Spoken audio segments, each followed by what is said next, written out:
You know that very famous saying? It's typically used against Nepo babies. It's not what you know, it's who you know. Well, Facebook, they want to know exactly who you know. They want to know all of them. Every single person that you might have even just glanced at on the bus, that you walked by in the office hallway. They want to know, and they want you to confirm through a feature that they call people you may know, which gives you a suggested list of people that, well, you may know. And it's actually one of the lesser known but creepier aspects of the Meta algorithm. There was this alleged incident years ago where you have this psychiatrist and her patients, they all have the psychiatrist's phone number. But perhaps because they all have the psychiatrist's phone number, maybe Meta thought that they're all friends or they're all 1 degree apart from one another. So Meta starts suggesting to all of her patients the other patients as people you may know. Like people that you have run into in the therapist waiting room as people you may know. In another alleged incident, people part of an anonymous addiction group who don't share numbers with one another. They don't share phone numbers. They don't even share each other's names. They start getting people you may know suggestions, and it's just other members of this anonymous, not so anonymous group anymore, which the theory to the psychiatrist incident. Well, they have the psychiatrist number. So maybe if Meta has access to the contacts, they cross-reference and then suggest people you may know, and it's only 1 degree apart from each other. However, with the anonymous addiction group, if this really did happen, they don't know each other's names, they don't have each other's phone numbers, which makes netizens theorize, okay, maybe Meta is tracking users' locations. If you go to the same location once a week and you stay there for 45 minutes with the same phone numbers and the same users that are also at that location, Meta just assumes that you all know one another. Meta claims that they don't do that. But I guess the argument is, Facebook has over 3 billion monthly active users. How do they know which 20 or 160 out of the 3 billion that you may actually know? And even if you do know them, there is the argument of who really cares? I mean, who really cares what anybody is posting on Facebook? It is not that far-fetched to imagine that nobody cares until something happens to you. And if that's the case, suddenly family, friends, people you may know, even strangers on the internet, they're gonna start dissecting everything that you've ever posted on Facebook. Such is the situation in Vietnam. June 10th, 2025. A small personal account on Facebook in Vietnam posts a new status update. From today, I'm logging off this account for good. Okay, it's a little mysterious, perhaps even a little melodramatic, and at the risk of sounding cold, unless you're this man's personal friend and you care deeply about him, it's not fascinating enough to warrant a whole global hunt for what happened to this guy, why he's logging off of Facebook. This post in Vietnamese has been translated into various other languages, including English. This Facebook post goes viral because it'll be discovered that when this man posted this on Facebook, he had already been dead. He had been dead for 6 months. We know this because videos have been circulating of his murder online. There is this widely seen photo of this man's killer holding up his severed head to the mirror and taking a selfie. How do you post on Facebook 6 months after your own video recorded murder? Is this post going to help people find the killer? And most importantly, who the hell posted that? Huge disclaimers for this case. I don't know why I always have to do these disclaimers for any other case that is outside of probably the Western nations. It's always the disclaimer of don't get racist. Like just because there is one incident or one crime taking place in a country does not deem that country to be dangerous, does not deem that country to be off the travel list for tourists. It's one crazy person, a few crazy people. There are crazy people everywhere. Obviously, evidently, there are a lot in the United States. Another huge disclaimer is this episode is so graphic. There's no way around it. Please watch with extreme caution. In the interest of full disclosure, there are just in-depth descriptions of injuries as well as conversations of some very extreme interests that people have developed that revolve around self-exit. There are also elements of cannibalism. And at any given point during the research of this episode, we thought, okay, surely we have reached the rock bottom. Like it's not going to get deeper from here. Then it would just progress into more depraved activities, and then it would just progress even more. So I would just be careful. And speaking of research for this case, none of this research would have been possible without a massive online anonymous group of internet detectives. They go by OSINT on Facebook and on Twitter. They have compiled a 100 plus page dossier PDF document detailing every aspect of this case. That document was then translated into English, and it is a really well done investigative piece that I think is a pretty exhaustive overview of everything that has transpired thus far. And I would say they may be the only reason that this case got so much attention on a global scale, and perhaps they may be the only reason that there was an arrest made recently. Oh, arrest was made. Yeah.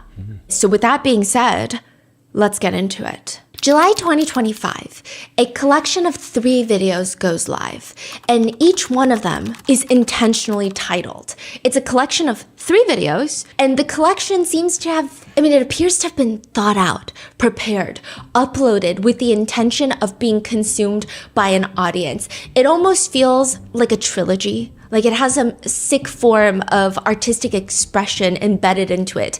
You have to start with part 1, then 2, then 3. These are not standalones. When you click on the first video, it's about 3 minutes long. The camera angle is unflattering. It's unique. It's almost on the floor, angled upwards. If you were to prop your phone up behind, like put it on a book on the floor and then prop it upwards, you're looking up. It's very unflattering. No one's gonna look good from that angle. It's very much a homemade video. No edits, no intros, no color grading, no edited music. It's just a grainy phone camera. And it's 2 guys in an office. We don't get introductions. We don't know these people's names. We know nothing about these people. There's filing cabinets that take up 80% of the screen. They're not even lined up. No one thought, hey, before we start the video, let's just make it less crooked. It's completely misaligned. There are 3 depressing plastic houseplants on top of the filing cabinets. The only thing that's in view other than that is this wooden block just near the phone. So I guess it's on the ground. It's like a chopping block. And there are 2 guys standing on opposite sides of the screen. So you have a man on the left and you have a man on the right. On the left, you have a man wearing a blue-collared dress shirt and a pair of trousers. He looks like he came into work. This looks like an office, and he looks like an office worker. The only odd thing about him is the last 2 buttons on his shirt are either broken or just left unbuttoned. It looks a little messy. The shirt itself doesn't fit perfectly, so there is this weird feeling of like, is this guy's shirt? Is this a shirt that he's never worn before? Did he borrow this shirt? He looks maybe in his mid to late 30s, but the shirt is just so ill-fitting it doesn't make sense. He also looks very uncomfortable. On the right, you have a man wearing a dark athletic tracksuit with 3 neon yellow stripes running down the sides, so it looks like an Adidas tracksuit. The most notable thing about him, though, is that he's wearing an anonymous mask. The money heist mask. Mustache. Yes. Now, contrary to the other guy, the masked man's body language is very confident. He looks like he's in his element. Like he looks like he's been in this office for a lot longer. The masked man is messing around with some rope, and the office man kneels down right in front of the camera, in front of the wooden block. So he's facing the camera, facing the wooden block. And the masked man walks behind him, fussing with this rope. And it looks like he's tying the rope around the office man's ankles, and the office man is just letting this happen. He's not fighting back. He does look nervous, but he's not saying no, stop. He's not even trying to move away. He's just letting himself get tied up. He doesn't look like this is surprising. Like no communication, no talking? Yeah, at certain points they do eventually start communicating in Vietnamese. It seems like they're just giving each other instructions. The office man that's getting tied up, he keeps closing his eyes and he keeps swallowing, and he does rub his Adam's apple a lot. At one point, he's just staring into the depths of our souls, into the camera, rubbing his neck. Now, this hand gesture, I was trying to figure out a way to precisely describe to you the feeling of it.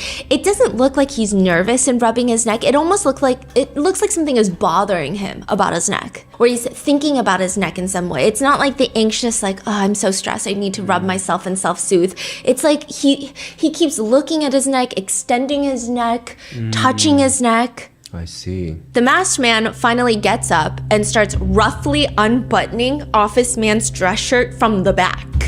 The masked man is fumbling a little bit, but it doesn't seem like it's because he's nervous, but more so he's just got big fingers and maybe he's not used to it. He's unbuttoning the dress shirt. Office man's interactions and reactions are weird. He glances down and he almost like flinches at the sight of his own body. And then he keeps doing this thing where he closes his eyes and looks away, almost like, oh, I don't want to look.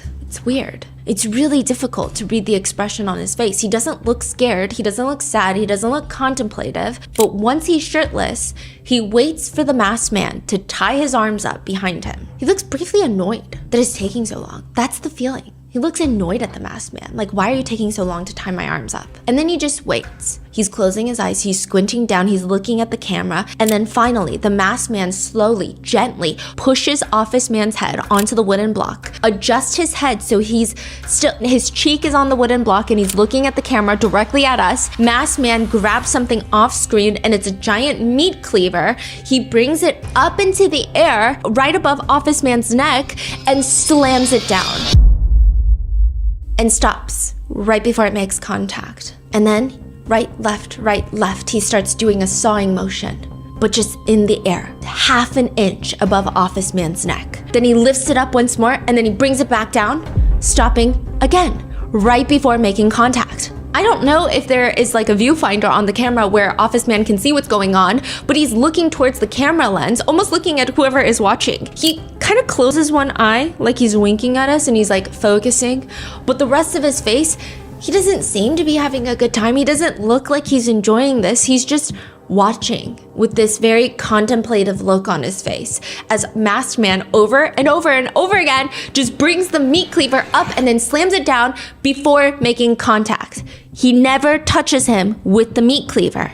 He just does it again and again and again until finally the office man, still shirtless, he gets up, he's still on his knees, he lifts his head up from the chopping block. The masked man is standing right next to him, and he just leans his head against the masked man's stomach. And the masked man starts comforting him, kind of rubs. Touching his head? Yeah, kind of rubs his head, almost in like a little hug, and they embrace a little bit. And that's it. This office man is embracing the masked man who just 2 milliseconds ago was pretending to chop his head off. And they're kind of caressing each other, but I will say, the way they caress each other does not feel familiar. It doesn't feel like two people who are very knowledgeable about each other's bodies, who have intimately been together. It just feels slightly awkward, which perhaps makes this entire situation even more strange. And then the video ends. That is the very first video in the trilogy. And it is titled Rehearsal. Rehearsal as in when you really want something to be done right, you do a practice beforehand, like a wedding rehearsal. Then what are they practicing for? The second video in the trilogy will be named The Execution. And this time, the meat cleaver will not stop before making contact. There will be no comfort, there will be no caressing because one of the two men will be dead. Which begs the question, this rehearsal video, is the office man being forced into filming it? Is this part of some sick murder where the victim has to practice being killed? Like how some people have to dig their own graves before they're killed? Does the masked man get off on this? Or is the victim performing a genuine practice round for his own murder? Have you ever seen something and you thought, okay, that's probably illegal? That's what I thought about most gore websites. I mean, it sure is a lot of things, but apparently illegal is not one of them, unless it crosses into the territories of involving children, terrorism, propaganda, or real life depictions of intentional homicide, like first-degree homicide. Technically, if you have a drunk driver killing someone on the street and you upload that as gore, a lot of that is going to be protected by protected speech. But if you have a knife-wielding man intentionally murdering someone, that is iffy territory. It falls into protected speech, which is why at one point there was this massive subreddit called r/watch people die, where you don't just watch someone die, you watch someone get mauled, crushed, exploded, disemboweled, and then die. And at least 500,000 people were subscribed to this subreddit. They wanted to, watch people die. They wanted to see criminal organizations skin people's faces off. So that was another weird thing. For some reason, just first-degree homicide, where you are in a room with someone, I guess decapitating them, that is considered typically illegal video. But if you were to film a terrorist organization skinning someone's face off, or like a cartel killing someone, that is typically protected speech. Wait, why is that? Nothing ever gets done about it. I guess you could argue it's political. I guess you could argue it's news. I don't know. Because you do see a lot of murder, but it's not the interpersonal murder that a lot of people think is the only way to kill someone, like a couple killing each other. It's always some sort of organization. Right. People like to see it. I mean, some people like to watch people die in explosions or being slowly crushed by a massive crane, or terrorist attacks from at least 50 different angles are on there. You can see everyone's faces pretty clearly, and it's very graphic. Nothing is censored. And in 2019, the subreddit gets banned. Interestingly, people were upset. They argued that okay, fine, the subreddit is bad. This is their argument. Question mark, the subreddit is bad, but not as bad as other subreddits that actually radicalize people with hate. Some people say, hey, I was on that subreddit out of morbid curiosity, and I actually think that it helped save lives. Because some people would be on that subreddit and they would be planning some crazy violent things, but they would see violence in real life and not in a video game and not romanticized on movies, and they would see real depictions of violence and decide maybe that's not what they want anymore. Others say, no, I skipped all the terrorist videos. I would just watch the ones involving car accidents or work-related accidents because I'm a blue-collar worker, and I feel like it's a good reminder once in a while to, stay safe, not drink and drive. It just reminds you that you're blessed and you can have deep introspections about life while you watch somebody else get crushed by a cyber truck. That was the argument. I don't know if that argument is sound and valid. Some say it was more like a challenge, like see if you can handle it. It's a little strange, but I just want to know if I'm capable of doing it. It does seem like there are levels to people who watch gore. You have the casual gore consumers, which I don't even know if you could call it that. It's probably everybody watching this video, myself included, in the sense of you see something blurred on Reddit, the accompanying post title is something graphic, and for some reason you're like, I really should not click on this, but why is it blurred? And I can see some of the shapes in the blurring, and now I feel like I need to see it. So then you quickly click unblur, and then you regret it for the rest of the week. That is the casual gore consumer. Then you have the more seasoned gore consumer. They're subscribed to subreddits with gore. They will seek out gore. They'll think about it once in a while and they'll go Google it. Then from there, you start getting into very scary waters. People who need gore, who get off on gore, or a lot of the times the gore threshold starts getting elevated. They need more and more to reach whatever point that they're trying to get to, whatever thrilling point of ecstasy that they're trying to reach. These are people that are willing to pay and test the limits of the legal system for their pure consumption of gore. These are the types of people who would willingly join the forensics group. The forensics group is probably the least visually graphic of all of the groups on Telegram. Let me break it down for you. You have the regular group. This is a very famous Chinese Telegram group that Vice News infiltrated. The regular group and the premium access group. The premium access group has been around for 4 to 5 years. So that's the thing with Telegram group chats where you're sharing illegal videos, is that a lot of the times they'll disappear, they'll make a new one, they'll disappear, they'll make a new one. But if you already paid for one and then it disappears a month later, then you're shit out of luck. That money is wasted. Now you gotta go pay to join another group. So this premium access group, they brag about the fact that it's been up for 4 to 5 years. So it's very stable. That's how they market it. Stable premium access group. There's no reason to believe that that group will be shut down anytime soon. Then you have the Ice Love group. What's the Ice Love group? Anything related to dumping bodies, body detachments, necrophilia, that's in the Ice Love group. Why is it called ice? We don't know. Oh. Yeah. But if you want to skip out on all the blood, if you don't like all the gore and you just like dead bodies, the forensics group is where you want to go. It's, quote, pure, clean bodies, mainly mortuary footage. Welcome to an underground snuff film Telegram group in China. This is where the Vietnamese butcher videos start circulating in early 2025. Pay per view in the form of an extensive video package, photo package, 11 separate videos, 98 separate photos that you can either purchase limited access for around $100, or you can get the full package, unlimited access to all 11 videos, 98 photos for $600. So you mentioned 3 videos. They have more videos that they're posting. I see. 11 videos. It's not until 6 months later that the shortened videos, just 3 of them, start circulating online on a public website called Watch People Die. Not the subreddit, but there's a whole website where you can see things that your brain probably never will be able to forget, and then you'll have random thoughts of the imagery out of nowhere when you're trying to enjoy it like a nice sunny afternoon. That's that website. So they start posting 3 of them. The disclaimer on this website, watchpeopledie.tv, is when you enter, this website is exactly what it says in the name. This is not a pleasant website. The content is tragic things happening to real people with no filters. This is horrific to see and frankly should not be seen by anyone. However, it is legal and we believe in allowing it to be seen and shared by adults as a result. It goes up And the 3 videos, the first one being rehearsal we talked about, and the caption along with the videos, the 3, just reads, "Man has his very last before he dies." Then you click on part 2 of the trilogy, arguably the most viral part, the execution. So you have rehearsal, execution, and the 3rd installment is titled The Butchering. Execution, the 2nd video, starts in a bathroom, not the office, but a random bathroom.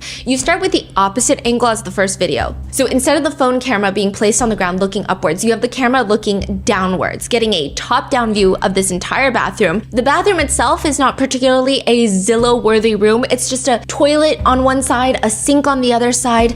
There are tiled floors that look like they have not been cleaned in a very long time. There is a sheet of plastic tarp laid out, and the office man, it's the same man because he wasn't wearing a mask. We know this guy's face. He is laying on the plastic tarp and on his back, and the similar looking wooden chopping block is now underneath the back of his head. He's using it almost like a pillow. So this is like a different date? Looks like a different day. Could be later in the day. It's hard to tell because he's completely unclothed. He has not a single piece of clothing on him. We can't cross-reference with the pants or the dress shirt that he was wearing in the office. He's fully naked, flat on his back, laying down in this bathroom. And this time he doesn't look like he's contemplative or touching his neck or stressed or deep in thought. Instead, he is in the throes of ecstasy. He's like fully aggressively self-pleasuring. And right as he's about to get to where he has been working so diligently to get to, another man, who we can assume to be the masked man from the first video, comes into the frame fully nude as well. He brings up a similar meat cleaver from the first one, except this time the meat cleaver does not just hover over the office man's neck. It doesn't stop. Instead, it comes down with a clean chop at the office man's neck. Now, I don't know if it's the sharpness of the meat cleaver or the way that our bodies are built. The masked man has to make a few more precise, powerful chops before he then just takes it upon himself to fully drag and rip off, Oh my gosh. All the while, there's just like so much blood under the office man on the plastic tarp. It's incredibly graphic. The only saving grace, if there is any to any of this, is that the camera is further away. It's a top-down view, and if you really try to convince yourself, you may or may not be able to successfully convince your brain that this is just another horror movie. This is like a gory horror movie. This is CGI. This is not real blood. It's something else that's happening. But then the video cuts to another angle, and this time it's like a B cam. It's off in the corner, and it's like you're laying next to Office Man.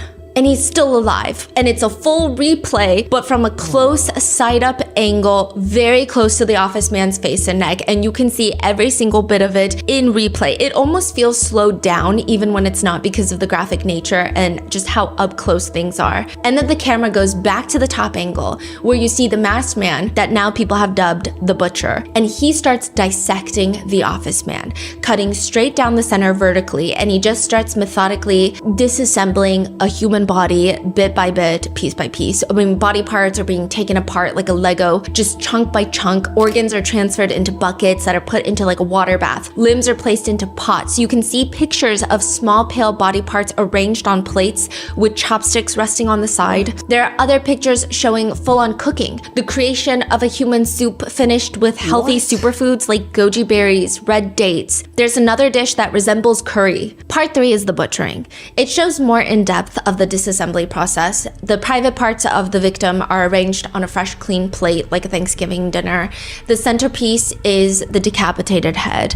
At one point, the victim's private parts are inserted into the victim's head. It just, along with other general depraved acts. There are some people online who state that they saw a video of the butcher placing the victim's head into a boiling pot of water like a giant meatball. However, that video has not been widely circulated, so at this point it's debatable if it exists, but I don't think that it would be surprising if it did. The way that this victim is meticulously taken apart, and the way that even the execution is carried out, it does not feel like someone's first time, which makes people suspect initially that this butcher is a butcher.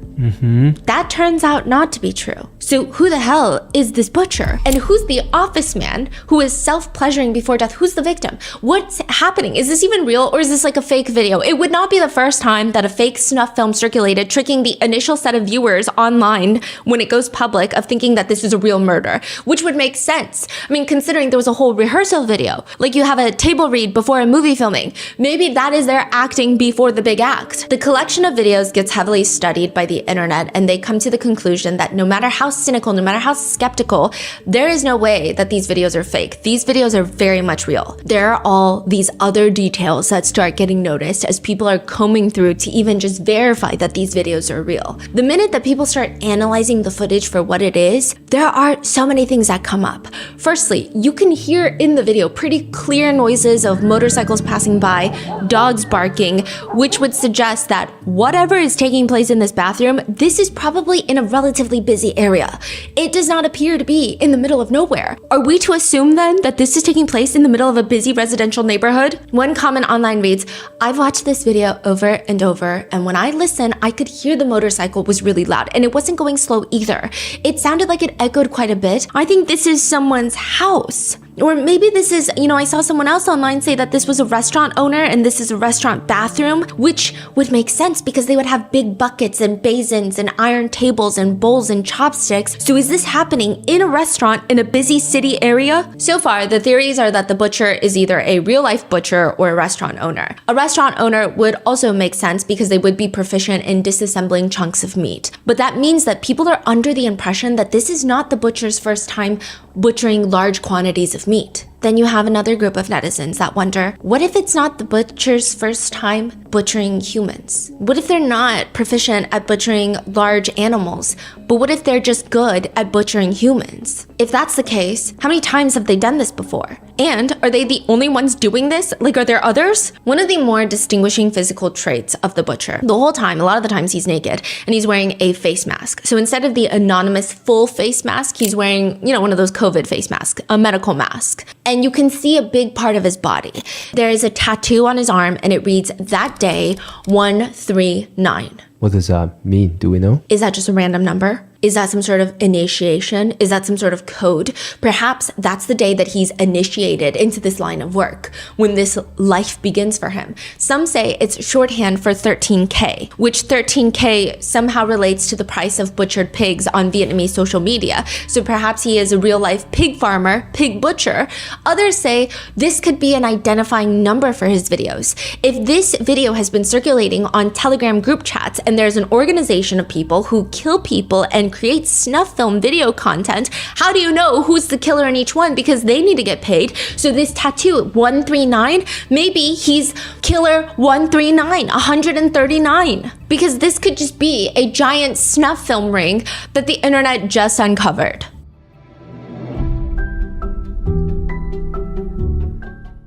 There is something so exciting about January, that spark of ambition that you have been carrying for months and maybe years. That business idea that keeps you up at night and you're like, oh, this is such a good idea, but someone's probably gonna do it first.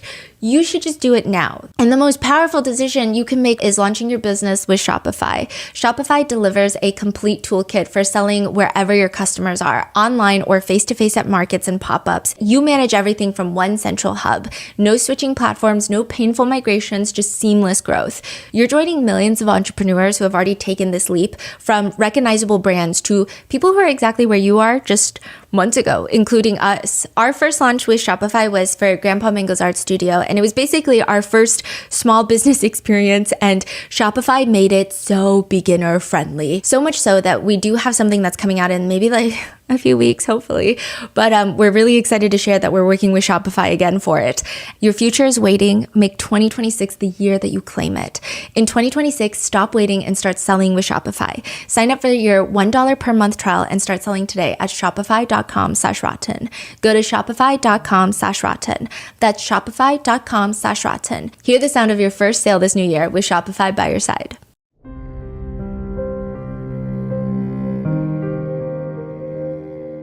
A very strong argument could be made that one of the most disturbing ways to start a book is you flip open the page and the main character is talking in depth about how she watches JFK's assassination footage over and over and watches the part where Jackie Kennedy is having the worst day of her life, scrambling to pick up the pieces of her husband, and how the main character thinks about this every day in order to reach the pinnacle of pleasure. Like, that would be a really good argument if you told me that is the worst way to start a book. I would not argue with you. That's precisely how the Japanese manga Applicant for Death starts. Main girl spends multiple pages describing how much she likes the idea of basically being murdered. At one point, another woman appears. I don't know who this woman is, but she starts rehearsing how it will be done. And the main girl reaches the point of sheer happiness that none of us could probably relate to. And eventually she is shot, but she's still alive. And she is playing with her brain matter while the other woman is playing with other things, and she reaches her destination before finally arriving to the point of no return, death. However, that is where the video ends and the manga cuts to a guy watching the computer screen. He's getting off on this. And the female executioner tells the audience, and she's breaking the fourth wall mid-murder, "We only sell the rest of the footage to people who can keep quiet and pay enough. We'll check up on you. Even if you order, we'll just send you a generic video. This video is not for sale to the general public." Wait, I'm so sorry.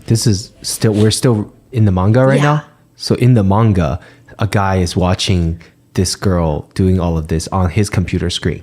And in his computer screen, they're talking to each other. So it's okay. Wow. And the guy behind the computer screen is getting frustrated because he wants to see the rest of the video. But the female executioner continues, "Depending on the results of our investigation, we may give it to other people free of charge." She continues that the people in the video are not leaving this world because of illness or pain or debt. They're doing it for pleasure, for desire. She says, "We can give you the experience you long for. I'm waiting for your call." And the guy starts fantasizing about it. And it somehow, his sister gets involved, who they start having relations. And then eventually he calls the executioner to come and kill him. And he just, the whole setup is he wants his sister to watch him die. And he's going to have intimate relations with the female executioner.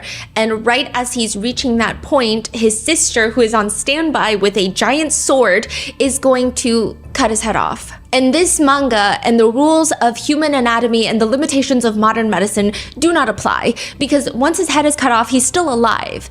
So he's like watching his body still finish relations with this female executioner, and then his sister decides that she's going to have relations with his body, and the female executioner is now holding the sword and then kills his sister. And so now she places the brother's head and the sister's head next to each other, apart from their bodies, and their bodies are still doing things, and the heads are making out. This is like a 40-page manga.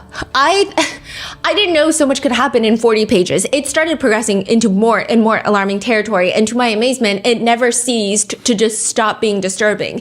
This was translated into English. This was also translated into Vietnamese. And we know this because there's an online content forum that primarily focuses on posting brutal sexual content. And it had posted, "Applicant for death. The manga gets translated from Japanese into Vietnamese." And the poster writes, "Translated per the request of Mr. Dat, D-A-T, beheading." The internet will soon uncover that Mr. Dat Beheading is the office man in the Vietnamese butcher videos, the one who was killed. So he specifically asked for this Japanese manga to be translated into Vietnamese. Okay. Do we know if it's real? That was a real thing before this whole thing blew up. I see.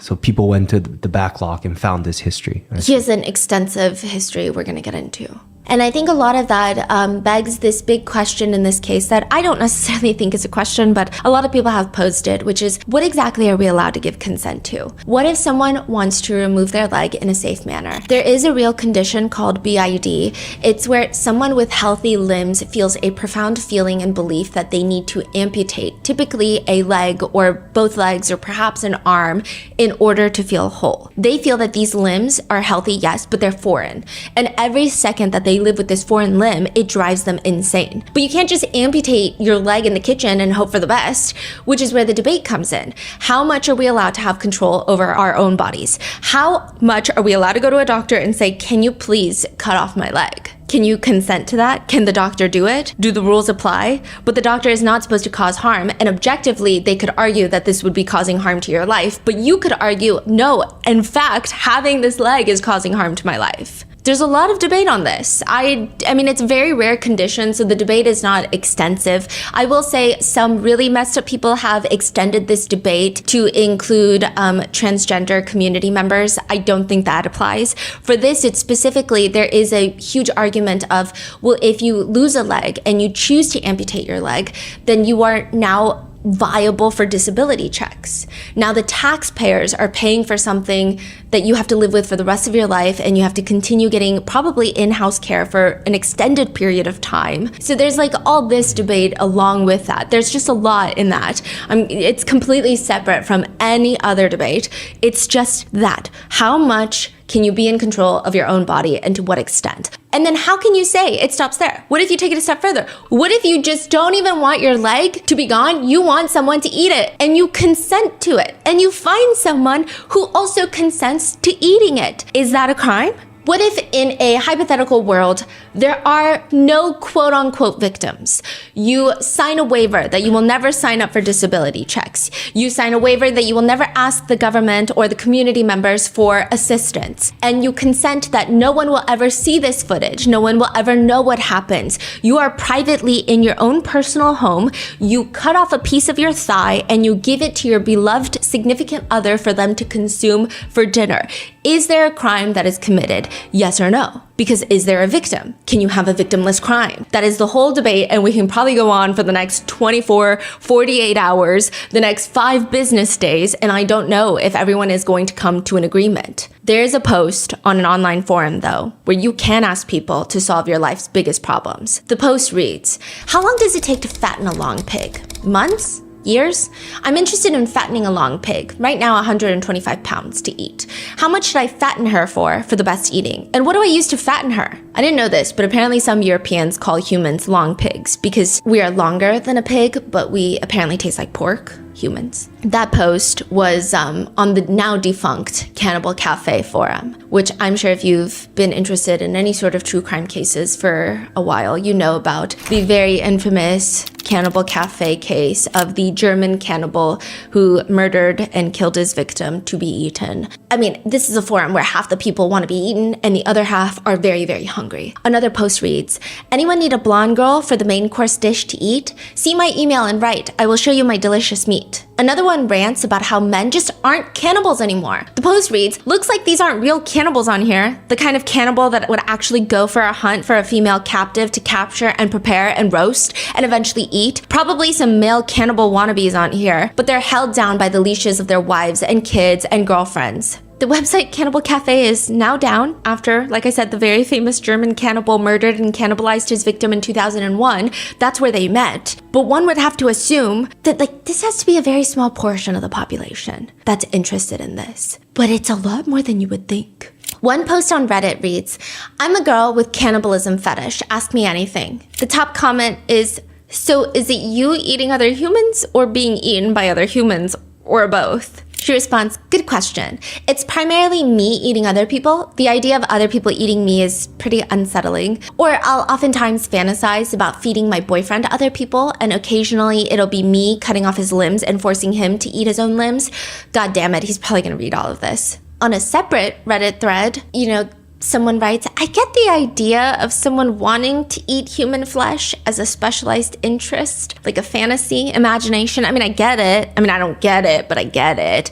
Quote, I understand the appeal. Like, I don't like it, but I get where it's coming from, just like any other crazy thing, okay? So anyway, I made a post about cannibalism some time ago. I deleted it, but I got a DM from a really weird guy, and he somehow assumed that I had a cannibalism fetish from the post, which I don't have. And he said to me something like, he's so unlucky because none of the women he meets likes cannibalism, and he would be willing to travel to me to be cooked in an oven and be eaten by me. He even described how he wants to be served and what foods he wants to be paired with. He said that he wants to be a human pig and cooked like a pig. He eventually started sending me pictures. I didn't even want to look at all of them because I was disgusted.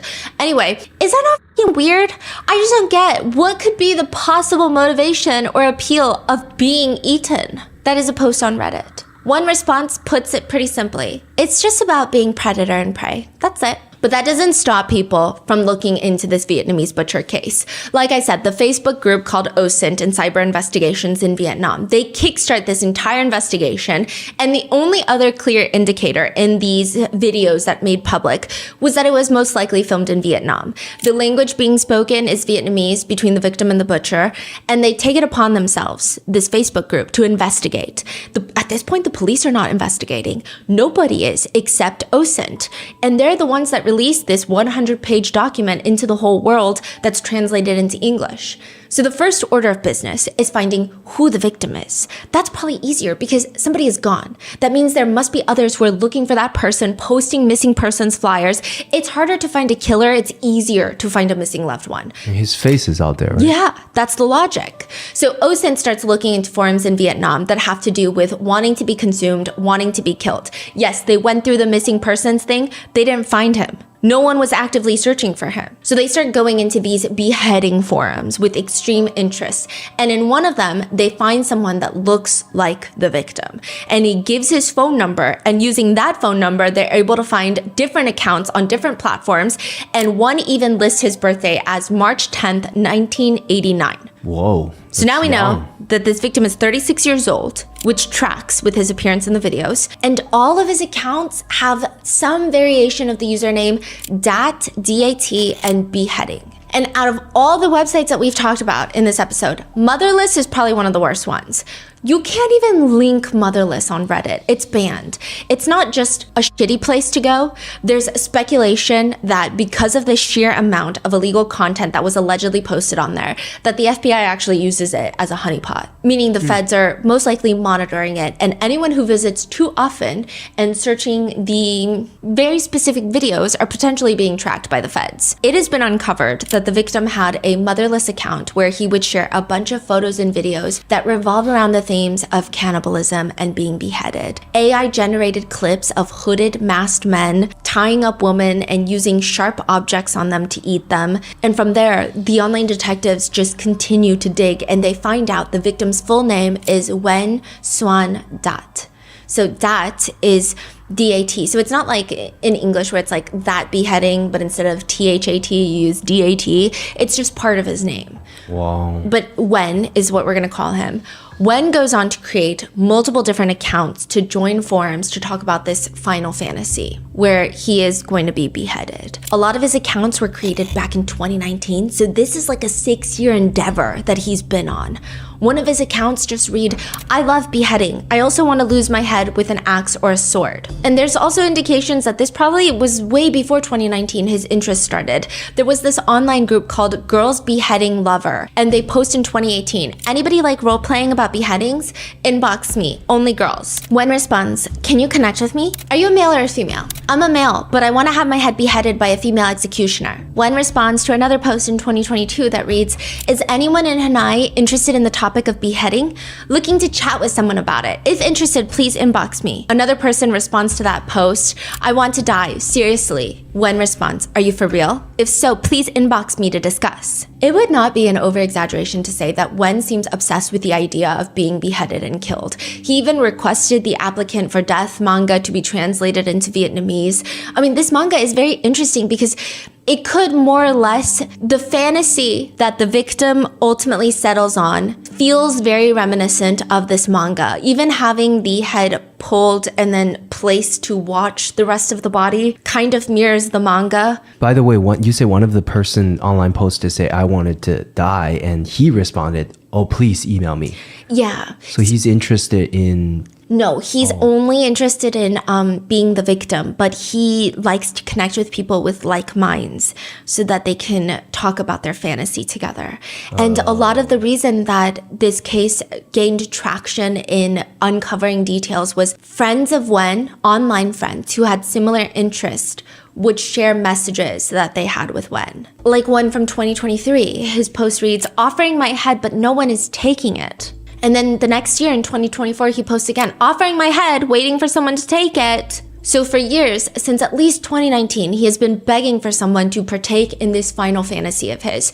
But it's not until January of 2025, this year, he gets someone, last year, he gets someone to do what he's hoping for. Nguyen posts on Facebook, 3 hours left until the execution. So yes, the internet, the netizens, they find the victim, but that's not enough. They need to find the killer because the killer could be finding their next victim. They could be doing this for money. There could be multiple people who have gone missing that nobody is looking for that they have done the same exact thing to. So even though they found Wen, they still have no idea who the masked man, who the butcher is, and they need to comb through all the evidence. He's wearing a blue face mask in this photo where he's holding up Wen's head, severed head in the mirror. And you can see his eyes, eyebrows, his forehead that's showing. He looks middle-aged. He clearly has a receding hairline. He has distinct scars on his eyebrow area that netizens have pinpointed, analyzed, stared at, studied. He's also shirtless. You see that a good chunk of his torso, he has a very stocky build. He's got a birthmark that goes near his armpit on one arm.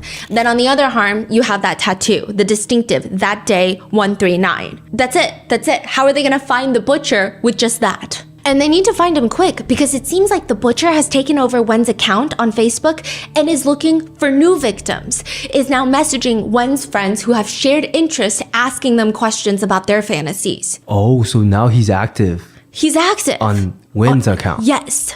Huh. And other people are coming forward saying, hey, yes, Wen had this fantasy, but he was not doing well. Like he was clearly a victim. One alleged friend of Wen's, we're gonna call them friend number 1, posted a screenshot of messages that they had with Wen before his passing. And Wen is messaging, not only am I ugly, but I'm also full of diseases. I can't afford to live freely like a normal person. I have to depend on my parents for the rest of my life. I mean, I'm completely useless. What other choice do I have? I truly am a prisoner of my own fate. If it wasn't because of God, I would have met the end already. I just want to meet someone that once we become close enough, they would just kill me. Wen writes again, I want to meet someone who can f me and then kill me right after. Which has netizens thinking, at this point, the butcher should have just helped Wen. Instead of killing him, he should have just gotten him help. But the most interesting thing to come out of this, the most valuable piece of information, is people start messaging this person asking for more information about Wen. Like, if you were that close with Wen, can you tell us anything else? And they state, well, Wen was pretty normal. We only met once, maybe for like 30 minutes. Really? When was that you guys met? Was it a long time ago? He just was spending the 30 minutes to talk about how he liked having group activities with other men. He showed me a video of himself performing oral on a man. I mean, I can say this though, Wen's fetish for wanting to be beheaded is very real. But the most valuable piece of information is this anonymous friend tells the OSINT, the online investigators, I know the name of the butcher. He goes by the name Chung. Wow. C-H-U-N-G. And as the investigators are getting closer to figuring out who the butcher is, a post pops up on their Facebook group. I am the executioner. Who can catch me? Then another post from a different account. So now this is a different account and it's a picture of someone's meal and it appears to be a plate of meat and some soup and some noodles. Come on, it's just a few pieces of human meat. It's unclear if this is real human meat. It's unclear if anything, but within an hour of this picture going up, it gets taken down. So is this really the butcher? Is the butcher scared? The netizens, are they getting closer to figuring out who the butcher is so they're freaking out? So in the final installment of the snuff film trilogy titled Butchering, it looks like it's being filmed in a kitchen. And on one side, you have half of a plastic water bottle. It's called La Vie. So at this point, the online netizens are like, we know for sure this is happening in Vietnam. These are not Vietnamese like diaspora in other parts of the world because yes, in the video, they're speaking Vietnamese, but that doesn't mean that they have to live in Vietnam. I can speak Korean, but I'm in the United States. But this water bottle is specifically sold in Vietnam.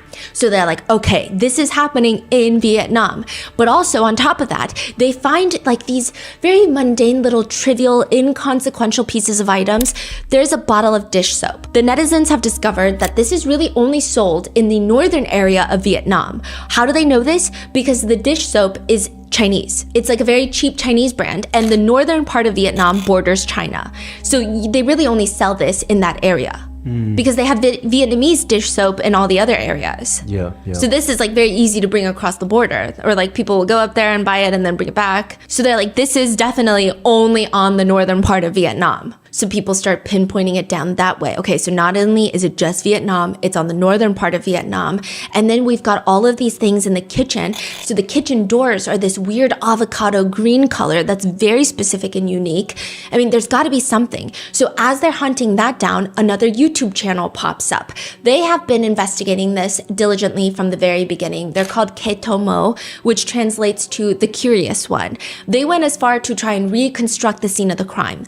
But because with the suspected homicide taking place in January of this year, with videos being circulated later in July, and then just radio silence, a lot of people thought that this was almost like an urban legend. It's just gonna go down as one of those internet things we never get the answer to. But he somehow is able to track, and he says, I think I know who the butcher is. And he posts a picture of who he believes is the butcher. So this is a picture that he got on someone's personal Facebook account, and he photoshopped a mask on and then compared it to the butchering video, and it looks like the same person.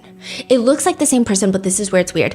It looks like the same person, does not feel like the same person. Clearly, in the one that was from his personal Facebook page, his face is relaxed. He looks like a happy guy. In the other one, he looks like a killer, but you can see the facial features, they're all very similar. The smile lines, the eye shape, the eyebrows, the scar above his eyebrow, everything feels exactly the same. Now, the curious one, the YouTuber, releases a statement that he's going to be withdrawing from this investigation and that the perpetrator is in a high position of power. And just know that if anything happens to this YouTuber, every single piece of information that he's dug up, he's got like a kill switch, if you will. It's gonna go public. Wait, so he dropped this high power individual's identity basically? Just photo. But with that photo, you can find out who he is, wouldn't it? Yes. More importantly, he drops a screenshot of the individual's social media account and he blurs out the name, but people are very easily able to unblur it. And the username is Tan Chung 11111. Chung. People start cross-referencing that username with all the different social media platforms, and they find a lot. The two of them, Wen and the butcher, seem to have crossed paths on a gay group chat called Likes Beheading. Wen is really active in the chat, saying things like, I want to be beheaded, I volunteer to be beheaded. There's additionally a supposed leak message thread between Wen and a friend of his, where Wen sends them a picture of his head on a chopping board. He's alive. And he writes, I'm ready, waiting for the time. His friend responds, who's gonna do it? Chung? No, another person. Why don't you just let Chung do it? Waiting around for Chung is difficult. What do you mean? He agreed, but he keeps pushing and delaying the time. The potential suspect, the butcher, their social media history is also pretty extensive. It's also very interesting to see how somebody's interest and taste evolve over time. It starts off with scatology, which is a pretty high entrance for specialized interests, but there's a post that reads, anyone here eat shit in the game? You want to be the shit eater or the shit maker? To which the suspected butcher responds, the shit maker. In 2022, the suspected butcher posts pictures on a forum showing dismembered pieces of a body. He claims that this is just like a scary themed horror post. This is just to get everyone to toughen up through the usage of gore, but it's not real. However, it is theorized now that this could very well be a victim before Wen. He also continues to post pictures of what appears to be men's private parts that have been taken off the body. One of them is delicately spray painted in gold. It's unclear if this is like an artistic piece that he found, if he made it, or if this is a real human body part that he's used to create this. He likes a ton of other posts that have to do with eating meat and specifically the purchasing of dismembered male private parts. He's buying them, he's selling them, and I don't know. Like dark web? No, just like on Twitter, on these forums. I mean, people will write things like, I need to castrate myself. I need money. How much for all my privates? And he'll say, DM me. I want it all. I want to eat it so bad. Now, I don't know if this is some sort of role play that's happening on social media, if people are just engaging in this stranger to stranger fake fantasy land, or if he truly is purchasing a lot of these male body parts.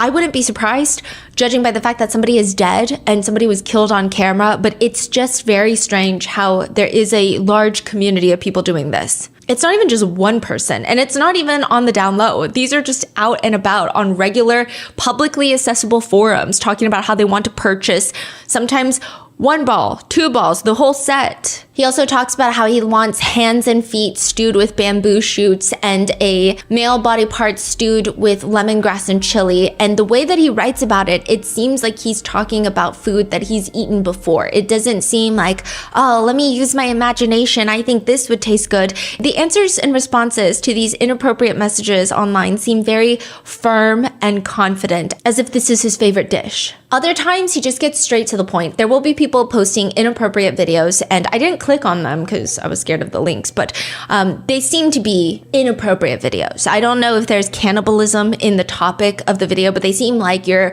run-of-the-mill, inappropriate, X-rated videos, and he's just DMing these creators, I want to kill you so bad. I really want to kill you. So at this point, people start digging and digging and digging, and they find other accounts that are related to Tan Chung, and they realize that Tan Chung is a young kid, a kid in his 20s, a kid to wealthy parents. There's a picture of him sitting on a sidewalk in front of his family-owned red Mercedes, but more importantly, this kid is wearing a distinct athletic tracksuit with yellow stripes going down the sides, exactly like the one from the rehearsal video. Wait, but in the rehearsal video, it wasn't a young kid, was it? I mean, the whole face is covered up, okay. But I will say that they seem a lot more stocky in the video, but maybe this young kid just edits his photos. But the frustrating part is, in the other 2 videos, the execution and the butchering, you can clearly see that this is a middle-aged man. This kid is clearly not middle-aged, so how can they be the same person? But if it's not the same person, how are there so many similarities? Someone drives by the house that Tan Chung apparently lives in, this 23-year-old, and they take pictures as they're driving by. And right outside, you see a pair of slippers outside the front door. The butcher is seen in the video wearing the exact same slippers. I mean, maybe it's a very common pair of slippers, but still, all of this is just a growing list of coincidences, but still, it doesn't answer the fact that there's no way that a 20-something-year-old is also a middle-aged man at the same time. OSINT does more digging, and they notice that with every platform that Tan Chung is on, there is another account that is always closely associated. And it's not like they're always interacting, but they're always following each other on every platform. Doan Seng. They go to Doan Seng's account. This is a middle-aged man with a scar above his eyebrow and a big birthmark on his arm. Doan Seng resembles the butcher, at least to the best of netizen knowledge. So how is it that everyone originally thought that Tan Chung was the butcher? Are there 2 butchers? Is this like a whole operation with multiple people involved? If you go to Tan Chung's profile, you'll see that he was born September 13th, 2002. Everywhere else in the world, they do day, month, year. That's his dad. Yes. 13th of September would be 139. The tattoo on the butcher is that day. 23-year-old Tan Chung is not the butcher. His dad is. And his dad has been using his son's name to create online profiles to join these group chats where they fantasize about killing and eating people. It's the dad. Wow. So, but is the son a part of it? Does he... The son does not appear to be a part of it in any way. It seems like he found out after the fact. And after the fact, it seems he's on his dad's side. Whether he believes that his dad is innocent, whether he believes, well, the victim asked for it and my dad was just doing what he asked for, why is that such a big deal? I don't know what his mentality is, but it does seem from very limited evidence on social media of him reposting like memes that he is in some support of his dad. So the dad's wearing his son's clothes? It seems like they share clothes. Huh. And the dad is not just a random person. He is the former deputy head of Market Management Department number 4, which sounds like he works at a supermarket, but it's not. This is basically a huge government entity that enforces and inspects all of the commercial activities in a local area. It's a business department of an entire community. This man has a wife, he has 2 sons. I wouldn't go as far to say that he's a great dad, even if I didn't know of this crime. If he has a cup in his kitchen that reads "Best Dad in the World," that cup is a liar. He seems normal, but he's just, like on his personal account, he posts a picture of abalone porridge. But the piece of abalone, which, if you guys know abalone, it's like a shellfish where it's really good for you. It has a lot of health benefits, but it's like maybe 2 fingers and it's slimy. It's like a giant mussel, like a clam, like a giant clam, a giant mussel, but definitely thicker and chewier in texture, but just look-wise if you haven't seen what abalone looks like. However, like a mussel, all the sides are flat. They're smooth, they're flat, and then the edges, they have like the mussel texture with like the the ridges that come up and get a little chewy. But this one, the side is not flat. It has an opening that is very reminiscent of a female body part. Now, some people have mentioned that abalone in general does resemble female body parts, but this, when you see it, this doesn't resemble an abalone. Perhaps abalone looks different in different parts of the world. Perhaps this is a faulty abalone or someone who messed with an abalone to make it resemble a detached female body part. I don't know. I saw the picture of it. So he posted on Facebook. Yeah. And he titled it abalone porridge, or he just posted that photo? Just posted the photo. And it's, I don't know. I can't imagine that he would post it if it was a crime. But then again, I don't know. On his own personal account, he was posting the gold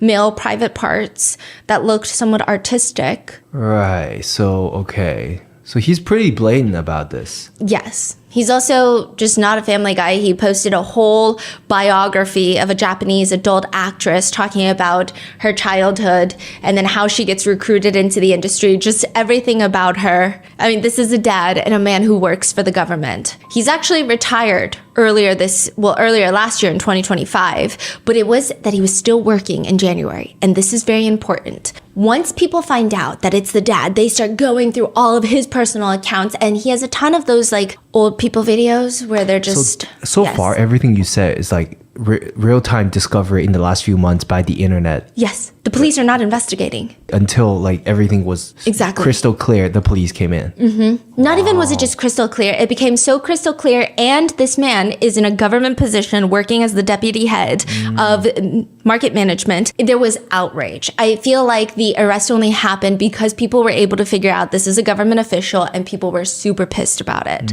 Had it not been, I don't know if an arrest would have been made. Because you were saying when this came out, there was a lot of suppressing, right? Yes. Nobody can even talk about it publicly. Yeah. Wow. And then I think that some people, I will say that there were a lot of ignorant non-Vietnamese people who probably added to it, which I think a lot of people were suppressed and could not talk about it. And then I think the people that did want to talk about it, a lot of Westerners would be like, this is why you can't go to Vietnam. Because, I don't know, we're dumb over here. I see. Then it just made it all worse. It's I don't know. Have you ever read the news in America? We're not doing so hot. Maybe we should worry about our own problems before saying stuff like that. But you get the idea.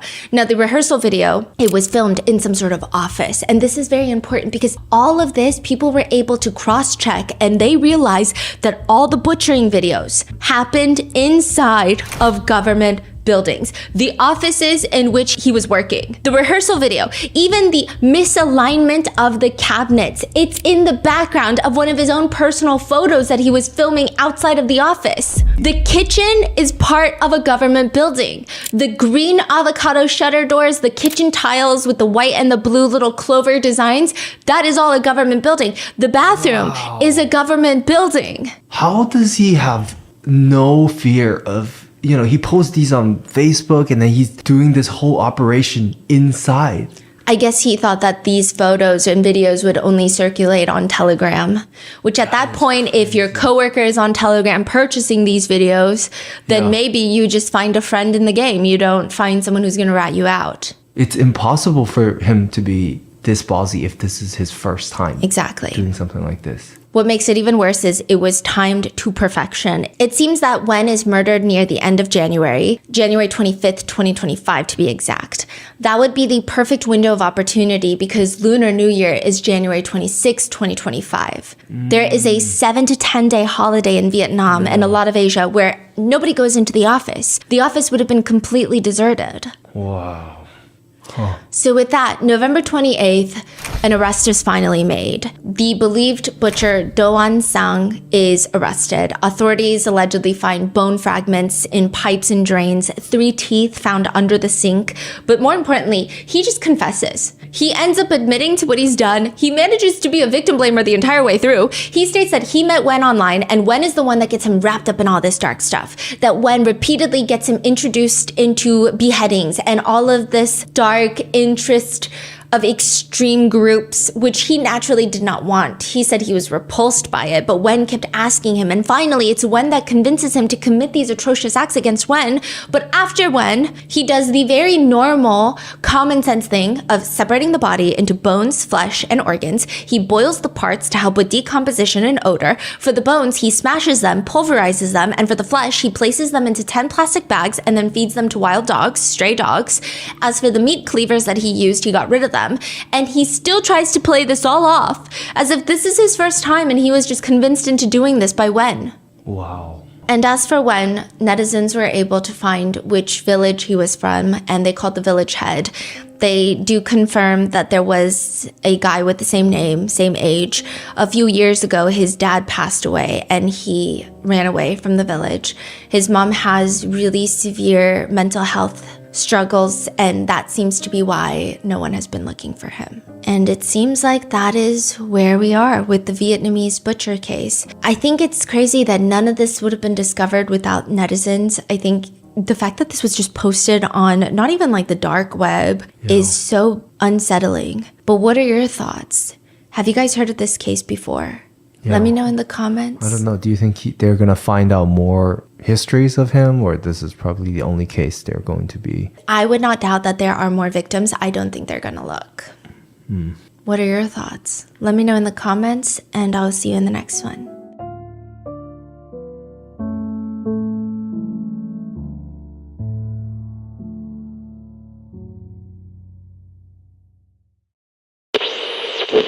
Bada bing, bada boo.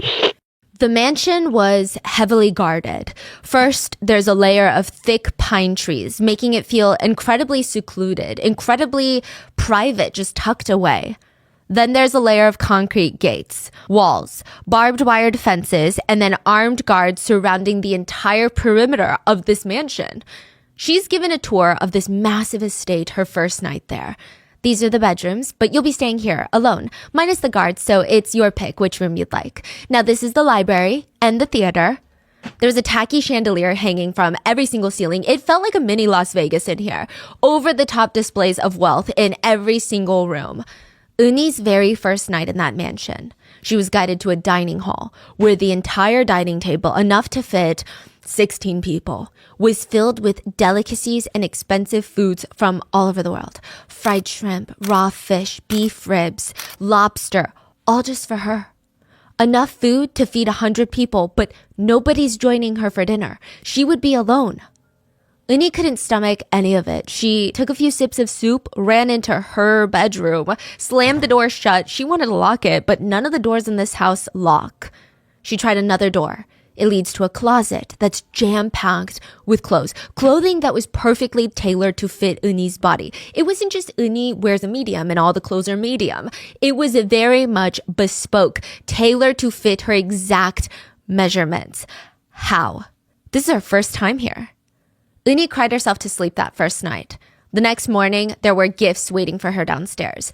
Every cosmetic that she ever liked, every skincare product she used back home, makeup products, the same brand, the same item, the same shade, all there beautifully packaged up. Every single day, Uni was in that house, a new expensive gift would come. Gowns, fur coats, lacy hand-stitched lingerie, all custom tailored to fit her and only her. Bespoke dresses, cosmetics, flowers. Dinner was always another giant spread of food that she can't stomach and enough for 20 people, but it's just her. Uni is miserable. She was one of the most famous actresses in South Korea, and now she had been kidnapped and held captive in a mansion with no way to escape. She had guards watching her every single move, attendees tending to her every single need. Whatever she needed, anything at all, was at her disposal, at her request. The only condition is, she can't leave. She was trapped in captivity for about 5 days when her helper burst in through the door. "You've been invited to a dinner party! You've been invited! Come on, we must hurry and get ready." She was dressed in a bespoke gown perfectly tailored to her, driven in a Mercedes. It pulls up in front of another massive opulent building. The door swings open, she gets out, and standing in front of her is Kim Jong-il, the soon-to-be supreme leader of North Korea. "Welcome, Madam Choi. Have you been able to get some rest?" She stood there, shocked. Wasn't he supposed to be dead? Or barely alive? That's what South Korean news have been reporting. But he's here, standing in front of her, healthy as a horse, beaming. He's so proud of kidnapping her. Why would Kim Jong-il want to kidnap her? Why would the son of the supreme leader of North Korea, heir apparent, kidnap a South Korean film actress when all foreign films are banned in North Korea? The great leader would tell her, because I want you to star in North Korean movies. And he smiled. But it's not a request. It was a threat. Eun-hee, top South Korean actress, would have to act like her life depended on it for Kim Jong-il, the soon-to-be leader of North. I'd like to thank today's sponsors who have made it possible for Rotten Mango to support Korea Future, whose mission is to document and analyze human rights violations and international crimes committed in North Korea in order to help support accountability and proceedings under national and international law, in hopes to help provide justice for the victims. This episode's partnerships have also made it possible to support Rotten Mango's growing team of dedicated researchers and translators. We would also like to thank you guys for your continued support as we work on our mission to be worthy advocates of these causes. This is actually a revisit to an episode I did a few years back when we were still doing just audio only and no visuals on this podcast. But when the episode of Kim Jong-nam being killed by two girls who thought it was a YouTube prank, when that went up, a lot of you guys have been requesting this case through our website, and we didn't want to just upload the audio with no video since I know a lot of you guys like the video format. So I went in, I took a second look at this case. I tried to approach it from a completely different perspective. I did my best to make it feel like a completely different episode. So even if you have listened to the previous audio only episodes, I am hoping and I think that this will still feel like an entirely new case. We also did a lot of additional research. The novel, a Kim Jong-il production, which that was my second time reading it. Paul Fisher is absolutely incredible. I mean, he is such a well thought out author. Like everything that he put his heart and soul into that book, and it probably has a spot on my list of top 10 books that I've ever read. I believe he just recently released a new book a year or two back, so I'm going to link both in the description. Give it a read. He's a fantastic author, and there is so much more detail in his work. But as always, with any episode, if there is anything lost in translation, miscommunicated, or additional information that you know, please let me know down in the comments. Now, with that being said, let's get into it. The headlines in South Korea read, Eun-hee, famous South Korean movie star, gone missing, and her famous film director husband is suspect number 1. Did he do it? He would say, no, that's nonsense. Well, did he kill her? Did he hide her somewhere? Does he know a secret? Does she know a secret about him that could take his whole career down? Was it for the money? Or was it because he was just done with her? Did he think his life is his own little movie and he can just kidnap his ex-wife?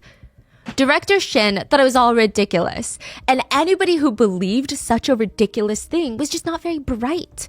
But every time he tried to tell people, reporters, press, media, friends, family, nobody believed him. The police, they raided his house. They went through all of his personal belongings. Things are not looking in his favor. Reporters, police, they're hounding him with questions, all of which he keeps denying, I didn't do anything. But is it not true that you cheated on your wife, the woman who helped you achieve your dreams? Eun-hee was already a movie star when they got married. He was a relatively unknown director. She's the one that made his career. They got married, she starred in every single film of his, pushing him into just complete stardom, fame, and money, basically shoving wads of bills into his pockets. And then he turned around, found a younger actress to star in his movie. He cheated on his older wife with the younger actress. He had 2 kids with his mistress, when he was the one that knew that one of Eun-hee's biggest insecurities was the fact that she was unable to bear him biological children. He turned around, had an affair with a younger woman, had 2 biological kids. Was it also not true that director Shin didn't even tell her about this affair? He waited until she woke up one morning and read it on the papers. She was completely blindsided and humiliated so publicly. Is it not true that Eun-hee hit rock bottom because she felt her husband went and found the 2 things that Eun-hee could no longer provide, youth and biological children? Is that not true? Director Shin would say, but that has nothing to do with her disappearance. And then to pour giant crystals of salt into the gaping open wound, did director Shin not recreate a movie he first made with his wife Eun-hee as the lead? Did he not redo it, recreate it with the newer, younger version of his mistress? You're saying that she went missing and these people are coming to the ex-husband or husband? Ex-husband. And he's like, I had nothing to do with it. But they're like, did you not cheat on her? Did you not have kids with your mistress? Did you not wait for her to find it on the news? I mean, it's so brutal. You sound like the prime suspect. I mean, what he did is absolutely horrendous, but director Shin was innocent. That's what he keeps claiming. He has nothing to do with his ex-wife's disappearance. But not a single person would believe him after hearing all of that. So now, there's only one way to prove his innocence. Go find Eun-hee and bring her home. The largest prison camp in North Korea is larger than the city of Los Angeles. You can be thrown in prison in North Korea for just about anything. One woman was thrown into prison because she was in charge of handing out food rations. A higher up in the government structure wanted more food from her than was allowed in his rations, surpassing his rations, breaking the law. She told him, no, that's breaking the law. She was thrown in prison. Had she given him extra food, she would probably be thrown in prison either way. But in North Korea, your actions are not just your own actions. Usually 3 generations of a family are thrown in prison for one person's actions. In prison, you are condemned to hard labor and likely death. In prison, you're being watched nonstop. Nobody's to be trusted. Guards in North Korean prison camps are rewarded by how many escape attempts they stop. So they'll lie to prisoners. Hey, come here. I can help you escape. I know you were wrongfully charged.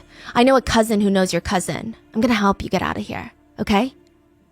They'll help you. They'll wait until the very last second until that prisoner is about to reach the gates and then boom, they'll shoot them down from the guard post. They'll drag their dead body back to the prison to show their higher ups and get rewarded with extra food rations. Sometimes, if an escapee doesn't get killed on their attempt but is still alive, the guards will have all the other prisoners come outside and order them to walk on them, nonstop. Break all their bones, crush their organs, stomp on him. Either he dies or you all die. Once the escapee was trampled on, completely crushed until he looked like a bag of ground meat, just limp and jello-y on the floor, the guards would just leave him out for a few days as a reminder to everyone, don't ever try to escape because we are watching you. Other times, guards will hang up prisoners who try to escape and order the rest of the group to stone them alive. They'll have to throw heavy stones at them. The other prisoners stated the skin on the victims' faces would be completely gone. Nothing would be left of their clothes but just some bloody strings. Forced terminations are very common. They will inject poison into the fetus, or if they're feeling lazy, guards will just cut a woman open, rip her baby out, and strangle the child if they're still alive. Sometimes they might even make you wait. Whether you feel like you're getting away with it, but they rip your life apart when it hurts more, or for the sheer enjoyment of it. But it has been reported that forced terminations occur when prisoners were about 7 to 8 months pregnant, basically about to give birth. So it would be, you would think, in everybody's best interest then, if you are not pregnant upon arriving in prison, and you do whatever it takes to not get pregnant once you are in that prison, to not go through all of that. But there's a catch. Female prisoners are often ordered to wash clothes at night, where the guards would take them to be R-worded. Yeah. So we can imagine that a lot of female prisoners die during the process, but most people in North Korean prisons die from starvation. The starvation there gets so bad that some prisoners are given less than 3 ounces of corn for an entire day, unseasoned, usually rotten, stale corn. You know when you order a Chipotle burrito bowl and you ask for corn salsa on your bowl? It's about a scoop of corn. That is how much they would get for their entire day to consume while they're doing hard labor. It's so little that prisoners start obsessing over consuming anything they can get their hands on, and the only thing that they have are rats and cockroaches. If they're lucky, the guards take pity on them and shove a small cup of pig feed into the cell. It's like the crushed sand that they feed pigs. That gets pushed into their cell and they will eat it up. A former defector said, from the moment you put down your spoon, you're hungry. It's all grass, no nutrition, you get hungry. You don't even feel the food in your stomach. All the nutrition in your body is gone, so you end up looking like a skeleton just right before dying. Another former prisoner said, it's in my opinion that it's preferable to be beaten in prison. Because it's possible to grit your teeth and withstand a physical beating, but to continuously be starved is worse. During the winters, it gets as cold as -10 degrees in North Korea, but you never get anything other than the thin shirt that you're wearing. So with the severe lack of nutrition, the harsh conditions, prisoners barely have the energy to live, but they need to work. They need to work 16 hours a day. Depending on the prison, there are different types of forced labor. So the more physically taxing and dangerous ones include mining, logging, construction, farming. But also, you could be sent to make fake eyelashes for like 20 hours in a single day. I mean, it sounds easier than mining, right? But they have quotas. They have to meet those quotas. And if you don't, you're going to get punished. Side note, that's been a whole thing recently. There are a ton of products out there that are labeled made in China, but they could actually be made in North Korean prison camps. Fake lashes and wigs being two big examples of exports that you will see get exported into the United States to be sold to consumers that violate US sanctions because they're made in North Korea. And North Korea profits off of them. But we don't know, right? We don't know. Okay. One survivor said there were about 160 women in her side of the prison camp. They would get lined up every night after 16, 20 hours of working. And the ones that the guards felt like didn't perform well enough, they would get whipped and their heads would be smashed into the concrete walls as punishment. They would just walk up behind you and start smashing heads into the walls. Then they get divided into groups of 50. They're forced to sleep in the same cell. I mean, at most, they have enough room to kind of sit with their knees pulled up to their chest, and that's how they're supposed to sleep. One survivor said, you go to sleep and the next morning the person next to you is cold because they're dead. The older woman died right away. I saw a fellow prisoner desperate from hunger bit off half of the ear of a woman who died and put it in her pocket to eat it later. It's reported prisoners will be asked to hold the top bars of their cell door, and the guards would just come and use that person as a literal punching bag. Another person reports being thrown into a pottery kiln until she was knocked out from the heat. It's like a giant oven. Then once she was passed out, they brought her out and waited until she was conscious, and they punched out all her teeth. She had toothpicks shoved under her nail beds. She was forced to drink water, copious amounts of water, until she vomited up everything. Another woman stated that she woke up and there were two full-grown men, guards, standing on top of her stomach. She was unable to stand up for 2 weeks after that. Two sisters were caught trying to escape. They were brought back to the camp, and in front of all the other prisoners to teach them a lesson, they were forced to lift a heavy log up in the air until they gave up and it came down on them. The other prisoners were instructed to then go in and stomp on them and break all their bones. Finally, they were taped up to a wall to be publicly starved to death. It's like when you watch a flower withering. Every time another prisoner would walk past, they would see more and more bone just protruding from the two girls until they were dead on the walls. Some reports even suggest that doctors come to prisons to practice surgeries, and instead of wasting money and resources, they will just pluck a random prisoner who doesn't need a surgery and practice opening them up and operating on their internal organs without anesthesia. We have no idea how much of these are true, and I hope most of them are not, but these are the stories of a lot of defectors. So I just don't really see why they would lie. One prisoner said, you quickly learn to tell the difference between the cry of a man screaming out in pain, or from fear, or from madness. But one thing that we can say is a bit more confirmed are the heavy usage of stress positions in prison. Stress positions don't sound as bad compared to all the other methods of torture that we just discussed, but it's bad. The CIA employed stress positions on its notorious torture programs against terrorists. Stress positions are when you place a detainee in a very, very uncomfortable, unnatural position for lengthy periods of time. Some people say it's more painful than breaking a bone. It causes long-term injuries without any scars. It's mentally exhausting. It's physically excruciating. It's humiliating. It causes muscle fatigue. It leads to muscle spasms. Your whole body is shaking in pain, and it stings in a very unique way. This is said to be used to break down the mental barriers of prisoners. There's something called the clock torture. Prisoners will be forced to stand on a table, and they are read out loud a time on a clock.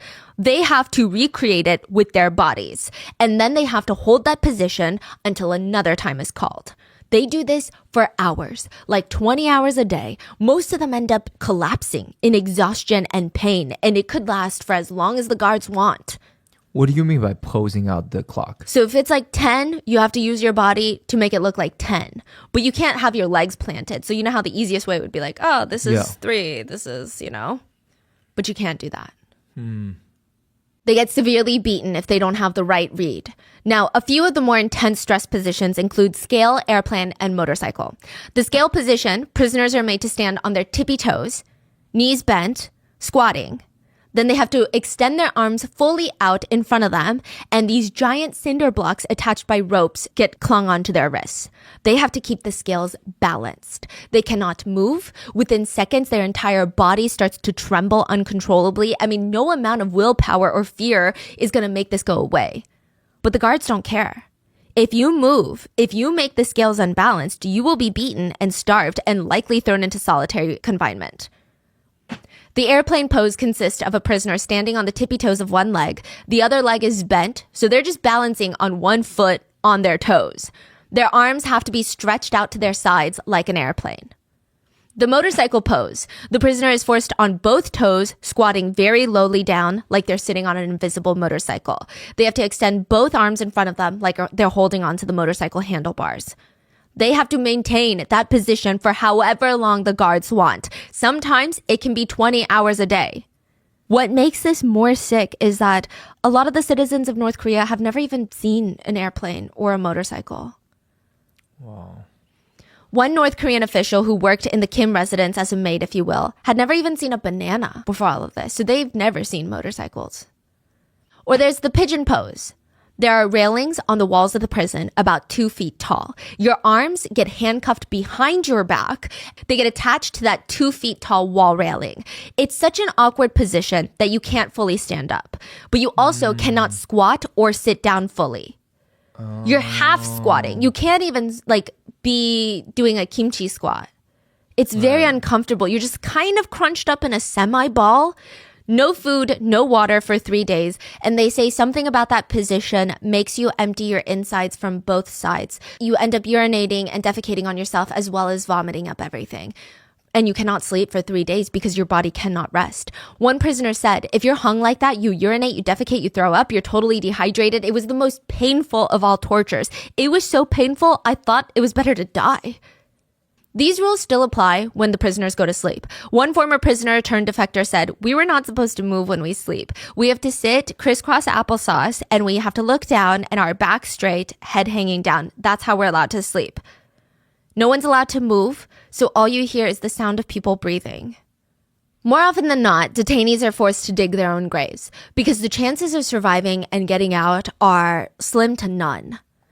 In prison number 6 of North Korea, one inmate got a very, very, very lucky call. He was allowed to use a shower that day. So for the past 2 years, he had been stuck in this prison, barely allowed to shower, brushing his teeth with salt. But today, he was going to get longer than the 5 minutes that he was normally allowed. So his trustee, which is like an inmate who works as a teacher's assistant, it's an inmate that the guards trust. The trustee is watching over him, making sure that he doesn't do anything wrong. And for some reason, I guess the trustee really liked him. He let him shower a bit longer.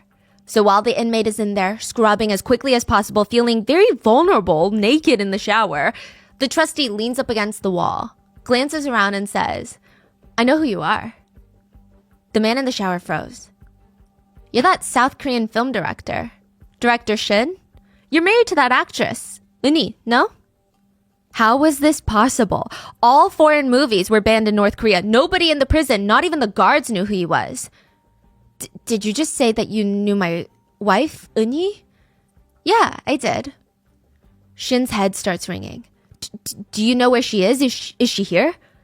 She's just here, but now she's gone. Before Shin could ask more questions, time was up. They had to go back to their cells. Director Shin had been trapped in North Korea for years looking for his ex-wife. Some reports say they were still married, but wife, actress Chae Eun-hee. And now a suspicious guy in prison is telling him he knows who he is, he knows who his wife is, and that his wife had been in this very exact prison. Shin had a million questions that he wanted to ask during the next shower. But here's the weird thing. How did he know what Director Shin looked like? Even if South Korean movies were smuggled into North Korea, Director Shin was behind the camera. How did he recognize him by his face? Was this another trap? Was this another setup? Some sort of test?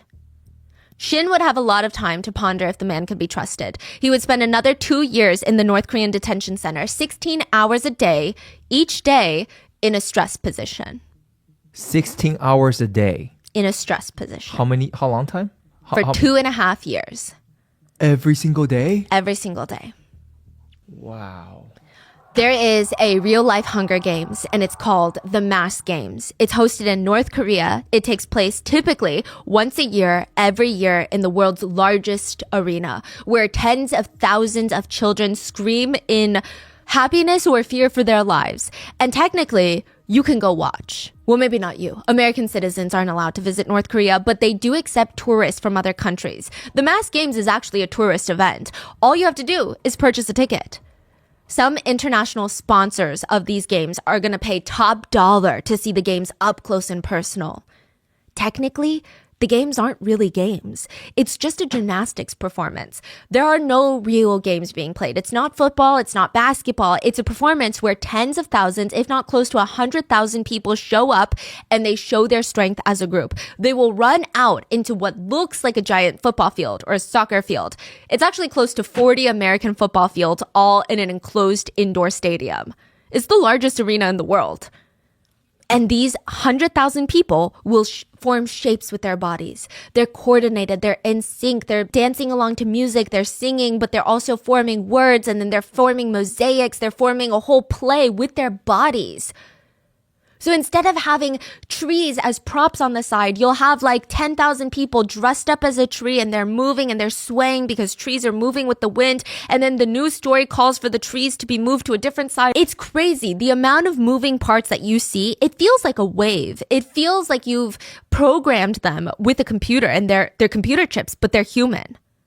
Not a single one of them ever steps out of line, and not a single one of them goes 0.2 seconds faster than the rest. It's like they share one collective brain.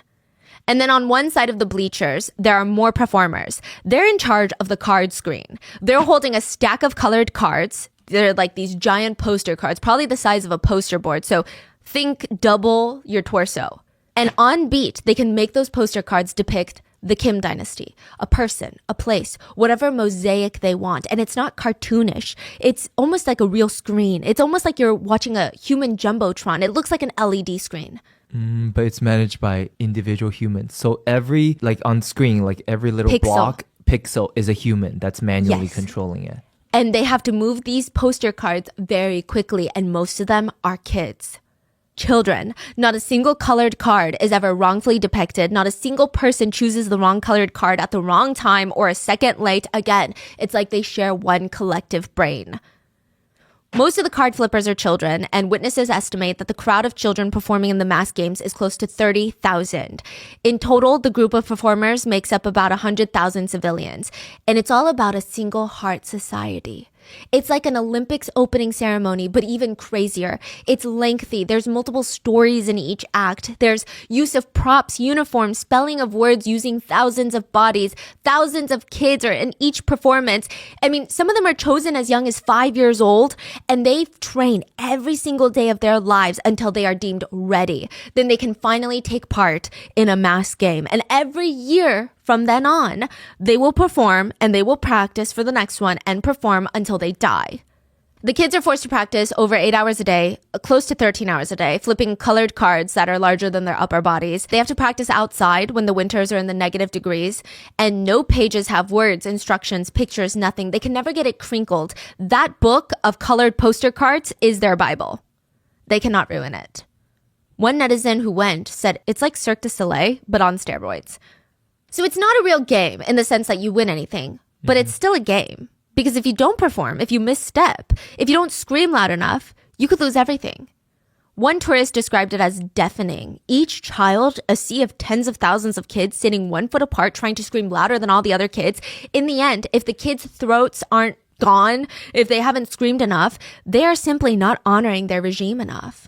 The consequences can involve concentration camps condemning 3 future generations of yours to years of lower class status, and in cases where a child messes up astronomically, like not flipping the right colored card, they could be executed.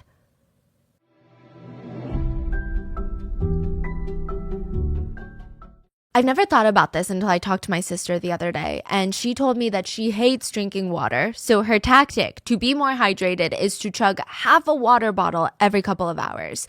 And I was confused because I prefer sipping on my water throughout the day. I actually heard that it's better for you, but maybe it's because I never really drink plain water. My water is always flavored with liquid IV. Not only does it taste fantastic, but it is much more hydrating than water alone. One stick of liquid IV has 3 times the electrolytes of the leading sports drink, plus 8 vitamins and nutrients. It's sugar-free and with no artificial sweeteners. Instead, liquid IV uses a proprietary amino acid allulose blend.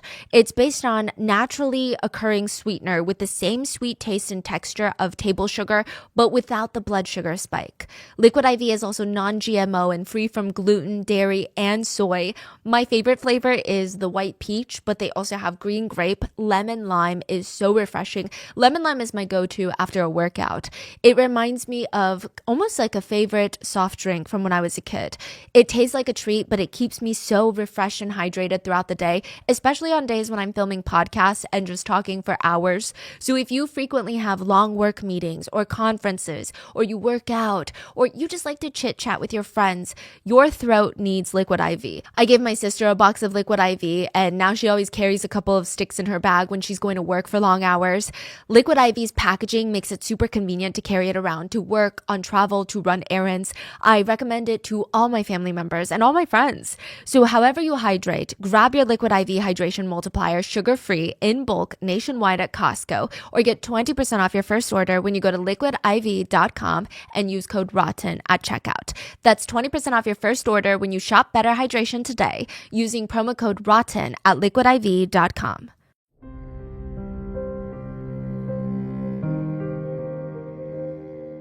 This is where director Shin was dragged soon after he was kidnapped by North Korea. He felt completely alone, watching as he stared at the children, screaming until the veins on their neck were bulging out, until they were on the brink of fainting, until urine was trickling down their legs, because they have to stand like that all day long. And the smell would spread throughout the stadium. It was a real-life Hunger Games, and director Shin felt completely alone. But he wasn't. In the crowd was his ex-wife, Chae Eun-hee, trapped just like him, waiting for an escape. They would both be kidnapped and held by North Korea for years before they're reunited by Kim Jong-il. Do you know who the largest buyer of Hennessy, the liquor brand, was at one point? North Korea? Kim Jong-il of North Korea. It is estimated that, calculated with inflation, he spent close to $4 million a year on just the Hennessy brand alone. Not liquor in total, just Hennessy liquor. It's like a cognac liquor. When he wanted something lighter, he liked $15,000 bottles of champagne. He had a very lavish lifestyle. He owns multiple cars, or he did own multiple cars. Armored Mercedes that were bulletproof, Cadillacs, Rolls Royces, speedboats, yachts, cruise ships, collection of racing cars, a private helicopter. He didn't own a plane because he always hated flying long term, but his favorite method of travel was private bulletproof train. He had a private bulletproof train.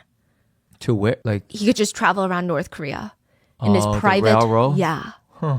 He had 24-something resorts and villas all around North Korea that was just made for him. It's not a resort in the sense that other people can visit, but resort in the sense that they are that massive. They look like a 5-star resort. It's estimated that he spent at least $2.5 billion building homes across the country for himself. Every single piece of furniture in his homes were imported from Switzerland or France. Each clock was handmade in Switzerland. And all his residences had to be set at 71 degrees, whether he was there or not. Even though the electricity is rationed in North Korea, he needs it to be 71 degrees in every room.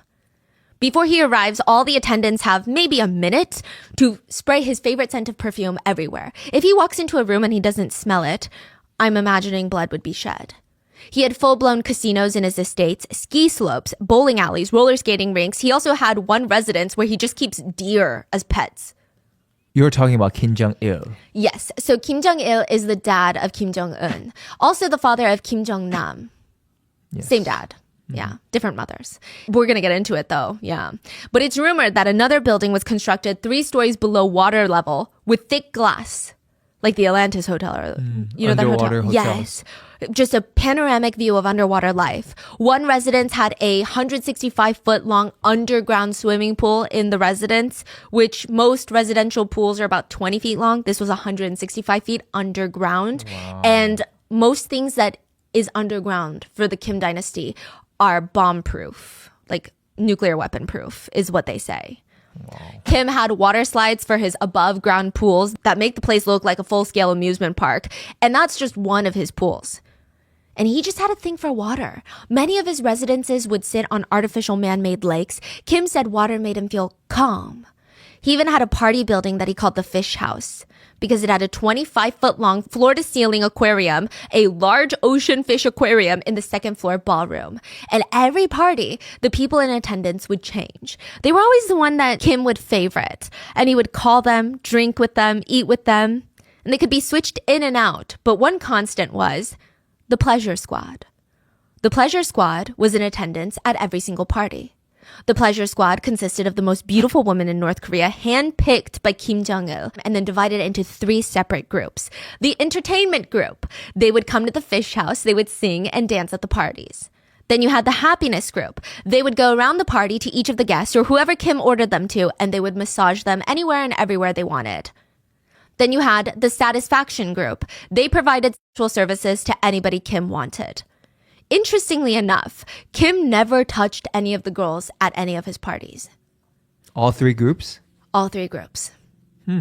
But he would force them to sing, dance, massage, and do other things at the parties. Sometimes it's alleged that group orgies take place at these fish house parties. And they loved playing bizarre games, like with the pleasure squad. Allegedly, there was this one game that they would play, and if one of the pleasure squad girls lost, they would have their private parts hair shaved in front of everyone. Yeah. There's a few strict criteria when it comes to who qualifies to be a pleasure squad girl. You cannot be taller than 5'4", because that's how tall Kim Jong-il is. He doesn't want them to be taller than him. You have to be free of scars and blemishes. You need a soft feminine voice, and being untouched is imperative.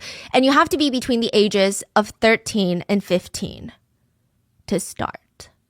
Side note, untouched girls are specifically chosen because, and take this with a grain of salt, but it's believed that the Kims believed the girl's life force, or chi, would be absorbed if you were the first one to be intimate with them. So you take their life spirit away from them. So the girls are allegedly subjected to horrendous medical tests to ensure that they are untouched. And then once they're touched, they are trained to basically become sexual robot slaves. Like, they are not allowed to have their own individual thoughts, feelings, like they are just to be ordered around. They are trained for 6 months learning how to service higher-ups in North Korea. They take intense classes for manners, behavior, massage, intimacy, singing, dancing. Once they pass training, the girls are forced to entertain and sleep with whoever the leading family wants. It was recently a scandal with Kim Jong-il's son, the current leader, where he spent allegedly over $2 million in foreign lingerie for the pleasure squad. Because the pleasure squad seems to be a generational thing. Like, they'll create their own pleasure squads. How did that news even come out? Yeah. I think because they imported it from Europe, and maybe. Now, there's no official number on how many girls are in the pleasure squad, but it can be estimated to be about 2,000. They never have a say in anything that happens to them, and these girls are retired at around 20 years old, because that's just like way too old to be attractive now. And their reward, their payment for being essentially kidnapped and trafficked, is to be able to marry a military officer. But the active members will be at each of the fish house parties, usually wearing revealing clothing, dancing, singing, entertaining, pouring glasses, flirting. Whatever Kim wants, he gets. And these parties, I mean, really, they are like the Capitol parties at the Hunger Games. Do you remember when the Capitol would host parties and all the elite would take these pills that make them throw up everything they just consumed so that they can go back in and eat more? That's what these parties felt like. At the fish house, every single surface, all the tables were filled with lobsters, steak, pastries, bear feet imported from Russia, which is a whole thing. Bear paws are usually illegal, but they go for about $1,000 a paw. You cook it in soup, and the whole meaning is if you eat a bear paw, you will get the power of a bear. And usually the paws are hacked off in front of the eater. The bear is still alive, they come in chained, and they hack off the paw. Then the bear is now driven out and they get tortured, by being beaten with steel sticks until they die. The idea is that bears are in a state of adrenaline when they die because they're being beaten up and the meat will become more tender. Additionally, the table is always filled with shark fin soup, which is also another controversial dish. A lot of fishers will go out into the ocean, catch a shark, cut off their fins, and throw them back into the water where they're just bleeding out and slowly drowning because they can't swim. There is no nutritional value in a shark fin, nor is there any taste, but some people believe it to be a magical essence of life. The tables are filled with $800 to $1,500 bottles of Hennessy. There's large glass bottles with a yellowish liquor inside, and floating around is a venomous snake. It's called snake venom liquor, a delicacy where venomous snakes are infused with liquor in the hopes that the venom's essence will be in each sip. People describe the aftertaste of snake venom liquor as being a fishy chicken. Sometimes the snakes are dunked into the liquor alive, but instead of dying, they go into hibernation and they come alive when the bottle is opened. But it is considered quite a delicacy. But there are no such things as free lunches. If Kim asks you a question at one of these fish house parties, addresses you during the meal, you have to jump up, stand at attention, even with a mouthful of shark fin soup, and respond, "Yes, sir." You are to stand in that position until Kim feels like, you know what, it's time for you to be seated again. Kim would be at the center of all of this, directing the party, and whatever he said, regardless of if it was joking around or completely drunk and he's just talking out of his mouth, there would be an assistant standing right behind him, writing down every single thing he says on pen and paper, and whatever he says at that party would become an official order and law the next day. Kim would fire or promote people for random things. You know how to eat shark fin soup well. You must be a spoiled little brat. Demoted. Sent into prison. Just completely random, uncalled for, unpredictable. So 1 minute, they're a guest. Yeah. Having a party. Look like they're having the time of their life. Next minute, they're in prison. Exactly. So they're not really a guest here. No. They're all like actors. No one's having fun. I see. Sometimes in the middle of dinner, he would scream, "Army!" Everyone would stop mid-chew, eyes go wide, food hanging out of their mouth. They would reach under their seats, rush to put on an army uniform that's taped underneath their dinner seat, and they would start jogging around in a circle around the table until Kim tells them, "Stop, enough." Then they would sit back down, and soon enough he would scream, "Navy!" And they would reach down and grab the Navy uniform, put it on, and then just run around in circles around the table until he decided, that's enough stimulation. He liked to watch people squirm. He would tell the female dancers to strip completely naked and dance around seductively. The men then were instructed to dance with them, but if you touch a woman, I'll consider you a thief. The men would be terrified for their lives. Allegedly, there was one time where a man that had frequented Kim's parties, he went home and he told his wife a few things that he saw at these gatherings. And the wife, being a good citizen of North Korea, felt like these parties were immoral and it goes against what the supreme leader would want. So this is when Kim Jong-il was not the supreme leader. This is when his daddy was, Kim Il-sung. He's the heir apparent. He's going to take over soon, but he's not the leader. He's not the head dog in charge yet. So she writes the supreme leader a very long letter, kind, polite, about what his son was up to during his night shifts. The letter did not go to Daddy Kim. It went straight to Kim Jong-il, who held another party, but this time husband and wife were both invited. In front of all the guests, Kim stated that this woman was a traitor. And he brought out a rifle. Her husband looked at her and then looked at Kim Jong-il and said, "Can I do the honors, sir?" And he shot his wife to death at the party. And then the party went on. Allegedly, there were several nights where giant 6-foot-long diameter balls, like giant balls, would be hung up in the ceiling filled with presents. Kim would shoot at the ball with a rifle, making it explode presents all over the floor, and all the guests would fight each other for the best presents. And most of the presents were just like food. Kim thought it was amusing. He liked it. Meanwhile, the country of North Korea is said to look like a war zone. No signs of people or life in most areas. Everywhere looks like a ghost town. The only thing that is around are pictures of Kim Il-sung, the dad, hung up on every wall of every building. There's no street lights, so at night the entire country is pitch black. Everybody gets sorted into a caste system called the Songbun system, and every single person is assigned a rank. But it's not even just based on you. It's based on your past generations. If your parents have tainted blood, and you know what they consider tainted blood? If your parents before the Korean War had owned a little store, a mom and pop store, you have tainted blood because that's a sign of capitalism. and you are filth. When there's food shortages in North Korea, the food rations are concentrated to the top of the songbun classes. The lower songbuns will be the first to starve to death, and the chances of starving to death are pretty high. The food rations per person in North Korea are sometimes as low as 11 ounces a day for adults. This is someone who is not a prisoner. Prisoners can get as low as 5 ounces a day. Just to give you some context, we probably eat anywhere between 48 to 64 ounces of food on average to maintain our weight, not gain weight. 11 ounces of non-nutritious food is starvation. People were so hungry, they laid traps for birds, rats, mice. The entire country's frog population is extinct because people resorted to eating all the frogs. People dug through cow manure to find undigested corn to eat. There were reports of parents being thrown in prison for eating their children and cannibalism stories starting to spread. During a 4-year span, it's estimated 3 million people in North Korea died from starvation. And yet, every single citizen was gifted a portrait of the great leaders and a white polishing cloth that they could be used only for wiping these portraits. Every day, they're instructed to praise the portraits, and if there ever is a fire, if there's ever an earthquake, you could lose your whole family member, you could lose your whole house, all your worldly belongings, but you better not lose that portrait. Because every morning, you have to wake up and thank the great leader for the food, even though there is no food. There is no publicly known net worth for the Kim family of North Korea, but we can assume based on their position and their spending that they are one of the richest families in the world. Some people estimate in the hundreds of billions. We'll never get an accurate figure. The Kim dynasty consisted of Kim Il-sung, who was the very first leader of North Korea. The citizens in North Korea called him the great son of life. He had a few children, and after a very dangerous game of succession, Kim Jong-il takes over as the supreme leader. He's the one that this whole story is going to be about, so we're just going to call him Kim. But he's not actually the current leader of North Korea. The current leader is his son, Kim Jong-un, who took over in 2011. And then allegedly, he had his half-brother assassinated, but that was covered in another video, and we'll link it below. At this point in the succession games, Kim Il-sung, the founder of North Korea, is still in charge.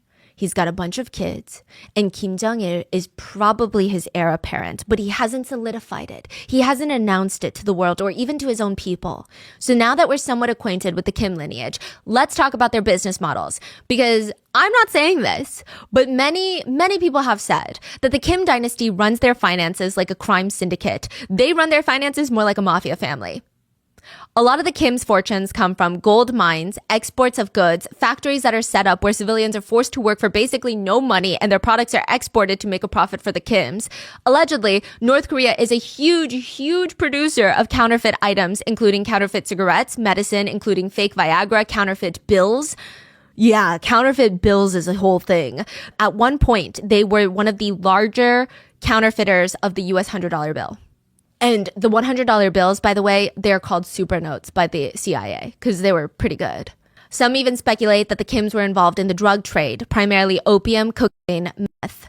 So Kim Jong-il, the son of the supreme leader at the time, was in charge of running a lot of these operations. And allegedly, while he holds this very powerful spot, he's just not satisfied. Because there's really only one role that Kim Jong-il wants, which is becoming the supreme leader of North Korea. And legend has it, he's ready for it. At just 3 weeks old, legend has it, Kim Jong-il was walking around the army bases. The average child starts walking at around 10 months or 44 weeks, but he's 3 weeks old. At just 8 weeks old, Kim was talking. The average child starts talking around 15 months or 65 weeks, but he's just 8 weeks old. And at just 3 years old, it's stated, legend has it, Kim Jong-il walked into a classroom that had maps of the evil Japan on the wall. He dipped his finger into the ink jar. He walked up to the map, smeared a certain part of Japan with black ink, and the second his finger landed on that map, violent typhoons and hurricanes started pounding down in Japan in that exact region. The average child does not ever do that, but he did that at 3 years old. And at 10 years old, he was fighting on the front lines of the guerrilla battles. He had a gun in his hand. And just to add another one to the list, allegedly, during his very first game of golf, he did 11 holes in one. To give you context, Tiger Woods has only had 20 holes in ones during his entire career. Kim had 11 during his first ever game. Yeah, now, these stories are taught every day to the North Korean citizens. From the time a North Korean child is old enough to walk, which is usually not 3 weeks, they are taught these stories. It's like being taught the ABCs. Maybe more important in North Korea, even though it's all a lie. But did it matter? Because a good story is a good story. That's how Kim Jong-il felt. But in reality, they're just stories. It's been said by others that Kim Jong-il is really not that special. Had he been born to any other family, one might even call him average. Ironically, Kim is said to hate authority and discipline as a kid. He was predisposed to having these temper tantrums, and he would throw these huge parties. He just loved a never-ending good time.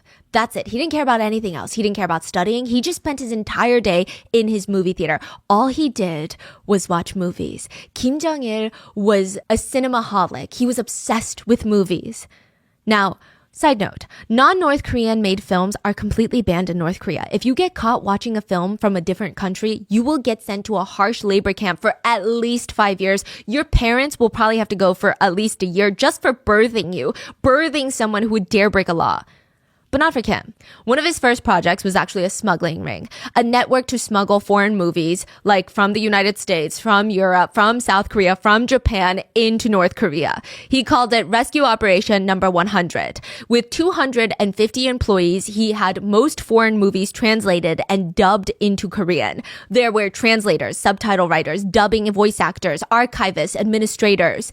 He had one of the largest private collections of movies probably in the entire world. But is that behind Daddy's back or? Behind Daddy's back. Oh. But what about the 250 employees working in the department? Weren't they breaking the law by watching so many foreign films? Yeah. No. Each film was divided into like 500 different parts. There was just audio, then just visual, then both. And each employee only got clips to translate of each movie. So they had no idea what was going on ever. Like it was just spliced together. He became the head of the propaganda film studio, which sounds like a position that your dad gives you when they're like, I don't know what else to give you, so just like go do this, right? You get a fancy title. There you go, my son. But it's actually a very important role. At one point, North and South Korea were fighting about everything. Like they were trying to be the better country in regards to every industry, including filmmaking. South Korea was getting ahead with some films that were gaining international recognition. I mean, it wasn't like Parasite level, but it was still better than what North Korea was doing at the time. Kim's dad thought Kim had a special eye for film. And by special eye, I mean he just liked watching them like the rest of us. I mean, I can't find any reports that he was particularly talented at film or the conception of storylines. But there is one story that's told over and over and over to the North Korean people. When Kim was 7, he was watching a North Korean-made film with his dad. And at the end, everyone got up and they're clapping and everyone's cheering. And he walked up to the producer, 7 years old, and he said, the film showed winter scenes of the falling snow. There is snow everywhere in the scene, but not on the heads and shoulders of the actors. And the snow is so clearly made of cotton wool. We should try salt next time. Also, the trick shots are not good. I have better ways they can be filmed. And that is the story. Filmmaker protege, the next mastermind of cinema in the world. So Kim takes over. He starts making movies to spread propaganda. He created a 10 million square foot studio in North Korea, which is bigger than all the Hollywood studio lots. And working in his movie making department was probably the best job that you could ever get. He created a department store for film workers where they could buy clothes that are usually not available in their rations. They could even eat chocolate sometimes. A big part of why Kim became the next leader of North Korea has a lot to do with these movies. They're not great. They're not even good. But they all praised his dad. They all praised the current leader.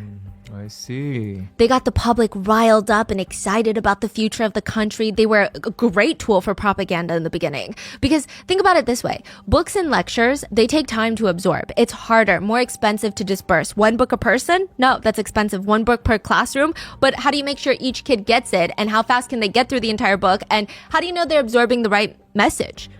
Movies are the easiest way. The population will enjoy it. They'll be so thankful for quality entertainment. And the entire movie would just be an ad for Kim Il-sung, the Kim dynasty, and devotion to North Korea. Not every town had a movie theater, so they would have these traveling screens with projectors to go town from town. And to make sure everybody got the message at the end, after each movie, there would be a criticism session where nobody who wants to stay alive would be criticizing anything, but rather everyone responds to questions being asked about the message of the movie. And this was all Kim's idea. And it worked. Every movie showed his father as the greatest being that ever existed. Loyalty to Kim Il-sung and the nation was the greatest virtue that one could have. Kim Il-sung was quite pleased with his son. He took his films into great consideration when thinking about who's going to be the next heir to the nation. But like any great film director, Kim Jong-il would have his first movie affair. Just like director Shin, he fell in love with the lead actress. And shit goes down. It's estimated that out of the 26 million people in North Korea, only 30,000 people own cars. And they're all government issued, so you get it as a gift from the government. Now, there are barely any cars on the road at any given time. So Haeram, let's call her Haeri. So Haeri is confused when she hears a car honking outside her bedroom window in the village of North Korea. Like, who the hell could possibly be outside right now? She pokes her head out, and there is the supreme leader's son, heir apparent Kim Jong-il, standing next to his armored Mercedes. Get in. Definitely in order. She grabs a jacket, runs into the back seat. The second most powerful man in all of North Korea is now staring at her. No one can ever know about this, including my father, the supreme leader. You got it? I'm going to take you to the hospital. Your sister is about to give birth to my very first child. What? Actress Song Hae-rim, not to be confused with her sister Haeram, was pregnant with Kim's very first child. Kim dropped the actress's sister off at the hospital so she wouldn't be alone to give birth. There was no way he could get in there. His dad had to never know about this. This could ruin his chance at succession because this is not an optimal marriage. By the way, the actress is married and already has kids. There's no way the supreme leader of North Korea can be in a scandalous marriage. So his dad wouldn't choose him to be the next leader. No one can know. So he waits outside in the car, in the dark, and he stares up at the hospital window and he's anxious. He and the actress had set up a code. If she flicks the light a certain number of times, that means the baby is a boy. A different number of times, that means the baby is a girl. He waits and he counts the flickering of the lights. It's a boy. A baby boy. He would be named Kim Jong-nam. Oh my goodness. How could anybody have guessed? In the next round of succession in North Korea, Kim Jong-nam would be killed by two girls who thought they were filming a YouTube prank. Kim staring at the comedian staring at Kim Jong-nam, the kid staring back and forth from the comedian to his father, back to the comedian, and then bursting into tears. He's a fake, Dad! He's a fake! Kim looked upset. Take him away. The comedian was dragged out by the guards. Kim Jong-nam, Kim's first son, had a favorite South Korean comedian, and he requested his dad to see him live rather than on TV. But that wasn't really feasible. So Kim ordered his men to find someone across the nation that resembled this comedian, give them plastic surgery against his will, and then train him to talk like the comedian and have the same mannerisms, and then give a live performance. Either way, that comedian was gonna die because no one knows about Kim Jong-nam's existence at this point. He gets brought in, and Kim Jong-nam knows it's not the real one. He catches on. And that's when Kim thought to himself, that was annoying. I should have just kidnapped the real one. It's not like this was new to them. North Korea actually went through a kidnapping phase, a kidnapping era, if you will. All around the world, civilians who had no affiliations with their own government even, they're not high-ranking, they're not high-security clearance positions, just random normal civilians would go missing. In each case, authorities assumed that they ran away or some sort of seedy individual was out lurking, kidnapping and killing them, or some other bad thing had happened to them. But no, it was Kim Jong-il. Kim Jong-il loved a good kidnapping storyline. He learned it from all the James Bond movies he watched. I'm not even kidding you. There are reports that Kim Jong-il believed James Bond movies were docudramas. Yeah. So all these secret spies, holding people hostage, kidnapping people, assassinations, money heist, he thought they were all dramatized recreations of things that happened in the West. And he felt left out. So he's like, I'm going to do the same thing. I'm going to kidnap people. Later, he said, well, I didn't kidnap people. My men did. My men were overzealous in their patriotism. So they kidnapped people from Japan, South Korea, London, Copenhagen, Oslo, Hong Kong, Macau, Beirut. It's reported that South Korea had the most abductions from North Korea. China and Japan are likely second and third. Probably the most notable kidnapping and the one that made people go, What was when 5 high school students went missing on the beach off the coast of South Korea. All 5 kids vanished. Authorities chalked it up to a very sad, very unfortunate drowning at sea incident with the teenagers who clearly didn't know better, with the exception of their loved ones. Their loved ones are like, no, my kids are out there somewhere. The whole world moved on. 20 years later, the 5 high school students were now middle-aged and discovered to be in a spy school in North Korea. They were taken by North Korea for the sole purpose of training North Koreans. Training North Koreans? What does that mean? There's a lot of North Korean spies acting as locals in countries all over the world. Mm-hmm. So how do you, North Korea, I mean, you look at pictures, you look at the way they dress, you look at the way they talk. It's nothing like how you would expect someone in China, Japan, or South Korea to talk. Mm-hmm. So they kidnap locals and they make them train North Koreans. Oh. Cadence, culture, speaking, memes, clothing choices, even how to use a credit card, everything has to be taught to these North Korean spies. They get a fake identity, then they get sent to live in these countries, acting like a local. According to first-hand accounts, there is at least one confirmed spy school in the mountains of North Korea. The spy school is said to have large-scale models of Seoul in different cities around the world that are pretty precise. It's said that the facilities have tunnels that are underground that are 40 feet tall, that are bomb-proof. They have scales and models of buildings all around the world that are very important, like the Blue House, which is the White House of South Korea. And each kidnapped foreigner would serve the North Korean regime and have very big parts to play in Kim Jong-il's grand scheme of control and power. And director Shin and actress Eun would have one of the biggest roles to play. There's a famous mountain in the Korean peninsula. Every Korean knew about this mountain, but the peninsula was divided and Mount Paektu was now in North Korea. This is allegedly where Kim Jong-il was born. At the height of winter, temperatures are in the negatives. Kim's mom is trying to stay warm in a little cabin in the woods, and she's about to give birth. There's this angry storm raging, just coming down on them relentless, but the minute that Kim Jong-il is born, the thunderstorm stops abruptly. A double rainbow appears right in front of the cabin, and it's so bright. The colors of this double rainbow are so intense, it looks like the Lucky Charms packaging. And a new star appears in the sky that very day to celebrate. This is the same thing as like those old school Chinese legend. Like, yeah. The sky clears up. Exactly. The baby was so healthy that when Kim Jong-il first opened his mouth and cried, all the fighters in the mountains could hear it. They came out of their tents and they started bursting into tears, crying. That log cabin where Kim was born was preserved, and most citizens were expected to regularly visit and educate themselves. Director Shin and actress Eun both had to go. Separately, of course. I don't know if I should use this word, but it was goofy. Yeah, it was goofy. The log cabin was supposed to have withstood decades of storms just crashing down on the harsh mountainside. 2 wars. But why did it look brand new? It didn't even just look brand new. It felt like a prop. Like, you know the difference between a real cabin and a cabin that you would find in Disneyland?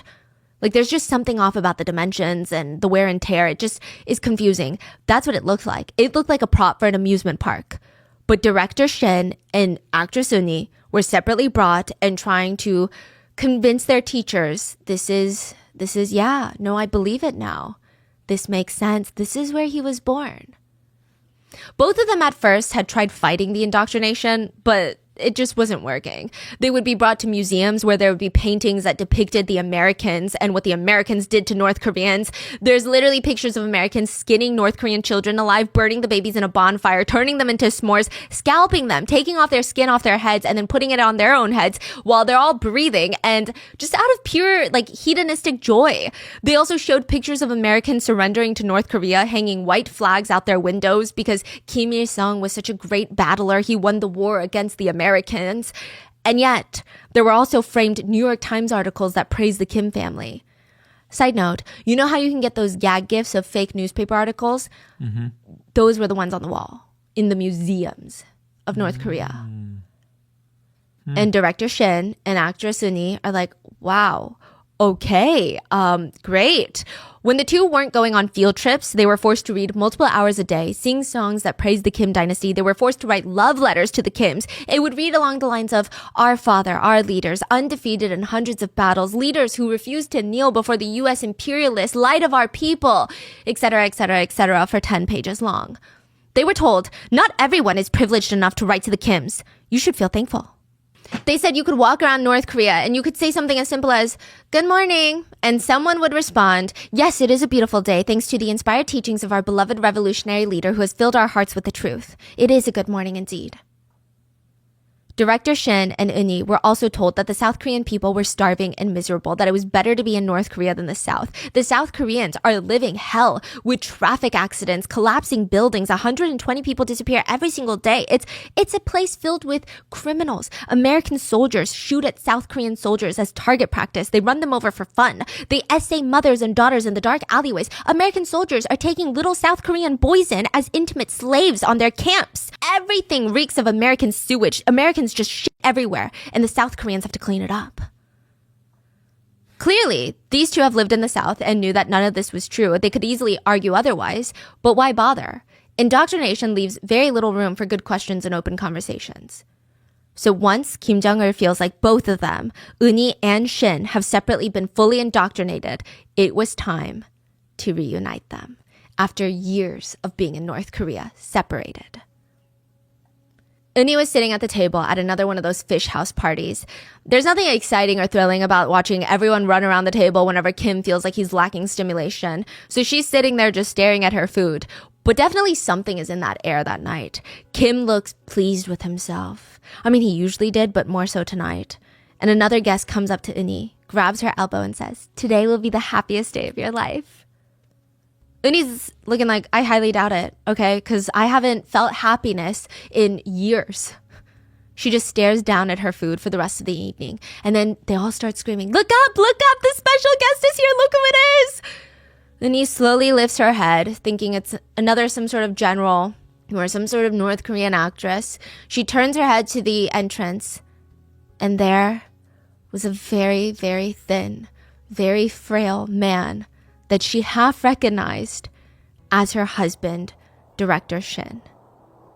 And it looked like his soul had been ripped out of him. And for a moment, Eunhee had so many feelings. She was devastated because what the hell is he doing here? Why does he look like that? Is he okay? And there was a guilty side of her that felt happy that she's no longer alone. And that made her feel guilty all over again. And she slowly walked up to him because she felt like she was approaching a ghost, like a sick joke that's not real. But he lifted his hand to touch her face, and they embraced and sobbed into each other's arms. 저기 좀 보라 그래. 그래서 뭘 보라나 하고 이렇게 보니까 문 있는데 누가 사람이 이렇게 멀리서 들어오는 게 있는데 저 사람 누군지 아느냐 그러니까 모르니까 시선이 멀어서 신 감독이 거기 와 있으려니 꿈에도 생각을 못 했으니까 글쎄 누구예요 그랬더니 그래도 모르겠느냐 그래요. 날 그쪽으로 데려가요.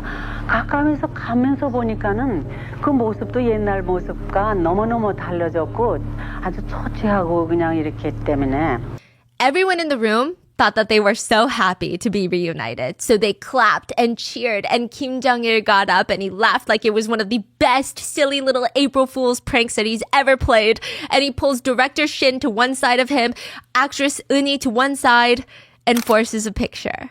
And he smacks him on the back and says, relax, this isn't going to end up in the South Korean papers. This is not? Yeah. They both sit back down at the tables. Eunhee watches Shin as Director Shin laughs and jokes about movies with Kim. Shin crinkles his eyebrow and watches Eunhee as she speaks pleasantly with all the other guests. And they all both look like they're at home, at ease with their lives. And they try to stare into each other's eyes and analyze. What if one of them had been successfully brainwashed?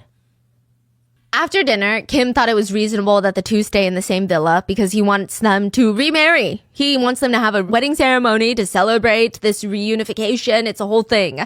But not that Eunhee and Shin are complaining. Like, they had been alone in this foreign country for years without anybody. They want to be around each other. But they're also nervous because they don't know if one of them is a Kim Jong-il supporter now. So once they shut that door to their room with the guards outside, there's just silence. And then Shin looks at Eunhee. Eunhee looks at Shin. Shin looks at her and says, have you been brainwashed? And the two bust out laughing, and there's tears just streaming down their face. I mean, there's just so much to tell each other, but they would have to do it bit by bit in unsupervised walks around the back, or sometimes they would go to the bathroom, turn on all the faucets, and whisper in a corner because every house and every room of every place in North Korea is likely bugged. Eunhee told her ex-husband about how she was kidnapped. She had gone to Hong Kong for a movie deal. Ever since their divorce with everything going on, their businesses had started to fall apart because they were no longer the power couple in the movie industry. Opportunities were few and far between, and Eunhee got this call that a Hong Kong-based investor wanted her to direct a film but needed to have an in-person meeting with her. Eunhee thought, yeah, okay, fine. Maybe it's too good of an opportunity, but she needed it. So she's like, remember the movie deal I told you about? I should have listened to you. Director Shin was actually the one that told her it was alarming and that she was likely being scammed, but she didn't believe him. She thought that he's just jealous because he's getting ripped apart in the papers about how he cheated on Eunhee and has this younger mistress, and he just doesn't like the idea of her succeeding without him. So she goes to Hong Kong. The investor gets her a personal tour guide. Let's call her Lily. Lily was a middle-aged woman who brought along her 12-year-old daughter, and the two of them would just show Eunhee around Hong Kong, really wooing her. They're hanging out around the shore when a motorboat comes up to them in the water. Eunhee thought it was just kind of dangerously close, but it all happened so fast. Four men in really long, really bizarre wigs jump out, grab the group, throw them onto the motorboat. Eunhee's convinced that she's being robbed, or these are like pirates. They're now speeding faster into the deep water. Eunhee needs to do something for everybody's sake. She looks up, and Lily, her guide, is incredibly calm. She's smoking a cigarette, enjoying the breeze. What's going on? Everything's going to be all right, Eunhee. Did Eunhee know that she was being kidnapped by North Korea? Eunhee would later say, yes. The wigged men knew her name. How do you guys know my name? Because we're Chosun. Huge context here. In South Korea, we call ourselves like Hanguk saram, like Hanguk, right? Mm-hmm. Which is a Korean person. But in North Korea, they call themselves Chosun. Chosunjun. Chaosien, yes. Yes, it was like olden day. Yeah. That's what Korea was called before. Yes, but now it's like Hanguk saram, right? And it's like, it's the difference of someone going, I'm American versus I'm a frontiersman. It's like very bizarre. The boat had all the different national flags of neighboring countries so that they could switch it out depending whose waters they were on. That's when Eunhee knew everything had been thoroughly mapped out, if you will. That meant her being taken to North Korea was all part of some sort of weird, bigger plan, and she wanted nothing to do with it. She tried to jump off the boat into the ocean, but one of the long-haired men, they grabbed her, slammed her back down, and she was dragged into a cabin where she was drugged into a slumber for 8 days. She would periodically wake up and she would feel the boat swaying, and she would stare up, and there would just be a portrait of Kim Il-sung staring down at her. Director Shin, saw the same painting staring at him on the boat. He told Eunhee that he had gone to Hong Kong looking for her because the last time he heard from her was, hey, I'm going to Hong Kong for this movie deal. And then she vanished. And then all the press, police, and reporters thought that he had something to do with it. He found out that Lily, that woman who was giving her a tour of Hong Kong, was actually a North Korean citizen. Not only that, there was a man named Mr. Kev. Mr. Kev had lived in Hong Kong for years and had worked with Shin Films for years now. He was the one that told Eunhee that he knows an investor who wants to work with her. So now he's helping director Shin look for Eunhee. He was a North Korean spy living in Hong Kong. For years? For years. He worked with them for years, but he was a spy. He was a spy. Wow, you can't trust anyone, huh? No. When director Shin went to Hong Kong to look for Eunhee, he was the only one that helped, and ultimately he's the one that facilitated his kidnapping, which happened just the same. Motorboat, 4 men in atrocious long-haired wigs jumped at him, threw a bag over his head, but it was more like a sack. They rolled it down all the way, covered his whole body. They cut a slit where his nose is, almost cutting him on the face. They sprayed chloroform inside. He was in and out of sleep during his trip to North Korea. When he arrived, his house was beautifully stocked. All of his favorite cosmetics, favorite skincare brands back at home, clothing perfectly tailored, 32-inch sleeves, 16.5-inch collars, filling the closet. When he sat down for dinner, a woman came up and placed a singular bowl of cold noodles in front of him. Eunhee got a whole feast, but he got a singular bowl. She bent down and said, "We heard cold noodles are your absolute favorite." Is it though? Yeah. Director Shin tried to escape North Korea into China twice. Yeah, Eunhee never tried to escape. She was just depressed. She was locked up and depressed. She never tried to escape. Sometimes the most she would do is just scream in the direction of South Korea at the top of her lungs. Yeah, but Director Chin, he's trying. And both were risky decisions, both horribly planned. One time he stole a guard's Mercedes that was parked outside the house that he was locked in. Okay, so the only reason he was able to steal the car was because so little people drive cars in North Korea. So little people even know how to drive. So little people have access to be near a car. And even if you steal a car per se, where would you sell it without getting caught? Where would you even put that car? As a result, everyone just kind of left their keys in the cars when they got out. The guard left his key in the car. Shin escaped out of the house, started driving as fast as he could in the direction of China. He ends up crashing into a ditch because there's not a lot of well-made roads in North Korea. He realized he's not heading towards China. He took the wrong direction. He's heading towards South Korea. So his new plan now is to jump into the Imjin River and swim to South Korea, which really bad plan, by the way. Like, this only works in the movies. Imjin River is nicknamed the River of the Dead because so many bodies get swept down into the South Korea from there. It runs from North Korea to South Korea across the DMZ line. So for those unfamiliar, there's what's called the DMZ parallel in the middle of the Korean peninsula. It separates South and North Korea, and it's 165 miles long, 2.5 miles wide. It's no man's land. It's filled with landmines. It's filled with armed guards on both sides. You run, they shoot. Thankfully, he didn't get into the water, and instead, he found a train. He snuck up the side of the train. He got to the top, and he's like, this is actually heading in the opposite way, so now we're going back to China. He ends up falling asleep on top of the train and was caught. He was thrown in prison. Once he got out, he immediately started planning another escape. This time he wanted to play mind games. He found a hole in the wall of the house that he was trapped in, and he thought, you know what, if I just hide in this wall for as long as possible, and the officers are out there searching for me, they're going near the borders of China and South Korea, then I can sneak out. Then I can run, and they won't be looking for me. They won't expect it. But like, what was they doing again? They were filming movies, no? Or not yet. They're being indoctrinated. Oh, They're just- this was this period. They were just trying to brainwash it. And Yeah. they were, okay, got They're it. just trapped in a house with anything that they want. If they want something expensive that doesn't risk escaping or communicating with the outside world, they would get it. You want 25 lobster tails for every meal? You could get it. Kim Jong-il was willing to do whatever they wanted. As long as they took their little lessons, they got indoctrinated, they didn't try to escape, and then he would task them with making movies. Because Kim Jong-il is very paranoid. He does not want to give them any sort of camera gear or anything until he can trust that they are on North Korea's side. Yeah. Okay, so he's trying to escape at that point. Yeah. And this lasted for years, you're saying? Years. Yeah. With his second escape, which was very quickly after the first one, he was jailed, and this time for 2 years. He was confident that he was never going to get out of that prison, so he carved into his jail cell wall, Shin Sang-ok died here. 자살 가능성이 있다고 생각한 것은 난 처음에 접했을 때 나는 며칠에 총살되는 줄 알았어요. 왜 그런 거 아니? 살려줘야 소용없으니까. 또 내가 거기 있어봐야 소용없는 것이 최소한 난 그때 죽었다고 생각했으니까.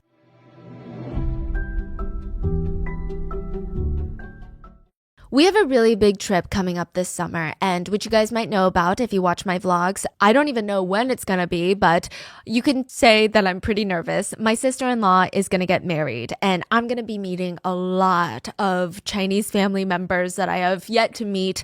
I feel like my Mandarin is good for the Chinese family members that live in America.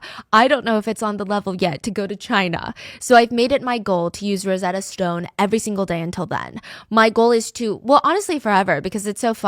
My goal is to be able to hold a full conversation in Mandarin by this summer, and Rosetta Stone helps not only keep me accountable, but also motivated. The way that Rosetta Stone teaches you a language is so immersive and intuitive. There are no English translations, so you learn to speak, listen, and think in that target language. And the whole process is very gradual. You don't even feel like you're learning, but you are. So first you learn some basic words, then phrases, and then sentences. And Rosetta Stone is designed with long-term retention in mind. But it's also made to feel like a game. Listen, I've tried practicing Mandarin on my own, but the last thing that I want to do at the end of a very long day is memorize grammar. Rosetta Stone has me looking forward to my learning lessons. The sound effects that come with getting a question right is so satisfying. It definitely scratches an itch in my brain. It's like the instant dopamine boost that I need. My biggest struggle is pronunciation. I cannot ask my husband to help me pronounce a new word every single day because I'm way too embarrassed. But that is exactly why I love Rosetta Stone's True Accent feature. It gives me feedback on my pronunciation in the comfort of my own privacy so I don't have to embarrass myself. He actually compliments my pronunciation nowadays, which I am very proud to say.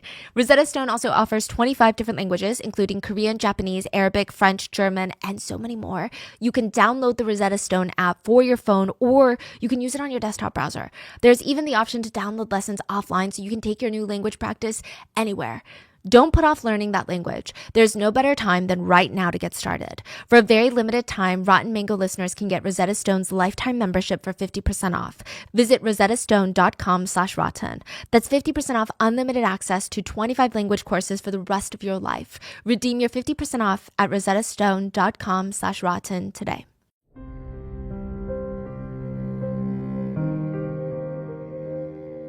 A few days ago, I was complaining to my husband about how I wanted to watch this new K-drama, and it was only available on one streaming platform because, of course, it was. So I told him I'm going to sign up for it, and I asked, can you please remind me to cancel my subscription before the end of the month? Because I'm always so forgetful of these things. And he's like, honey, you already have a subscription for that website.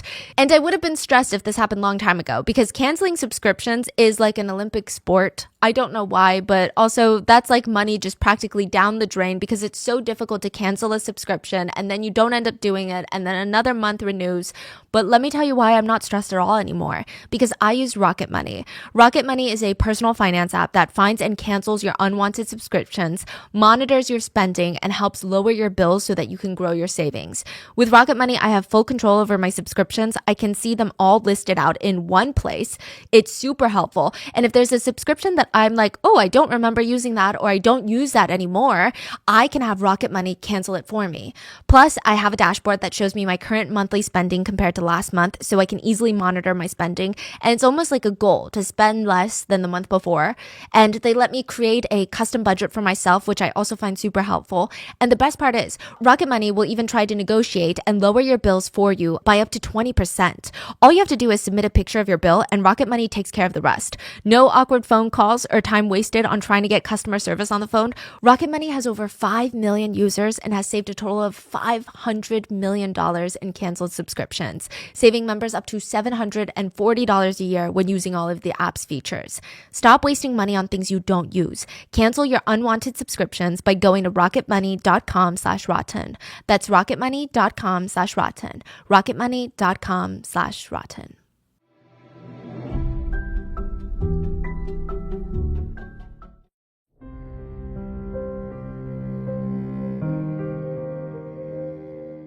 But Shin didn't know that that level of torture was just the beginning. That was the start. Because there is something worse than prison for director Shin and actress Eun-hee. It's bad movies. A bad movie is a bad movie, and all the North Korean movies that they were forced to sit and watch together felt like a separate kind of torture. They were the same stories, repackaged in different fonts, so repetitive, so surface level, so bad. How many times can the Kim family be heroes and everyone die for the nation and for the Kims? How many times? Why is everyone always crying for the savior Kim and how great he is and how much they want to die for him? Not only that, just watching the way it's filmed, the angles, the props, the effects, it's driving director Shin up the wall. He's going crazy. There's no common sense in North Korean movies. No efficiency. Nothing. It's a money pit. If there's a scene in someone's office, then there's another scene outside on the street, which is a set. Then another scene back in the office. The production team in North Korea would film in chronological order of the movie scenes. So they would build the office set, film 2 seconds, break it down, move it out the way, then build the street set, film 2 seconds, break it all the way down, build up the office set again, film 2 seconds. Instead of filming both office scenes in the office set in one go. Actors and actresses would just randomly be sent to prison in the middle of filming, and instead of finding a replacement or trying to fix the movie, they would just cut out all their parts and release the movie as is. So like most of the movie doesn't even make sense. It's Swiss cheese of a storyline. When there were Western characters in the movies, because remember, every movie is about how bad everyone, mainly the US is, a Korean actor would have to wear a white powder all over their face and body, wear a wig, and talk in a really dumb-sounding Korean accent. If there are any diplomats who came to visit North Korea, like real diplomats, and had children that looked like foreigners, Kim Jong-il would be like, can I borrow your kid for an hour? What does that mean? And they would be brought to the movie set for like a day, and they would be forced to change into like 1,000 different wigs and costumes and play the evil foreigner villain. What? Yeah, Wait. There's no foreigners because North Korea is completely homogenous. Yeah. So they would take a diplomat's kids Yeah. and film them in a movie? Yeah. And I guess the diplomat didn't care because it's not like movies are coming out of North Korea. Wow. And I guess it's also how do you say no to Kim Jong-il, right? Okay. Yeah. Yeah. South Korea, Japan, America always had to be depicted in rain at nighttime, no sunshine allowed. I mean, side note, they also only had one street for each country. So any scene in South Korea, regardless of time or context, was filmed on the same street every single time. All the characters from those countries had to have disabilities. Yeah. Yet, citizens of North Korea were told that the film industry in their country was quickly becoming the most advanced in the entire world. And because they didn't have access to any foreign films to compare them to, they loved it. They agreed. This was world class. Kim knew it's very easy to convince his people, though. But what about the rest of the world? They all laughed at his movies. And regardless of how much he hates the West and he really, really thinks they're evil, he just wants their approval. That's why he kidnapped actress Eunhee and director Shin to make better movies, like their life depended on it. Because, you know, it did. So he wants to make movie and release it to the world. Yes. Is this still about the same type of concept, or is it trying to be more? No. Now he wants to just create the best movies. He wants to create American level movies, but he doesn't know how.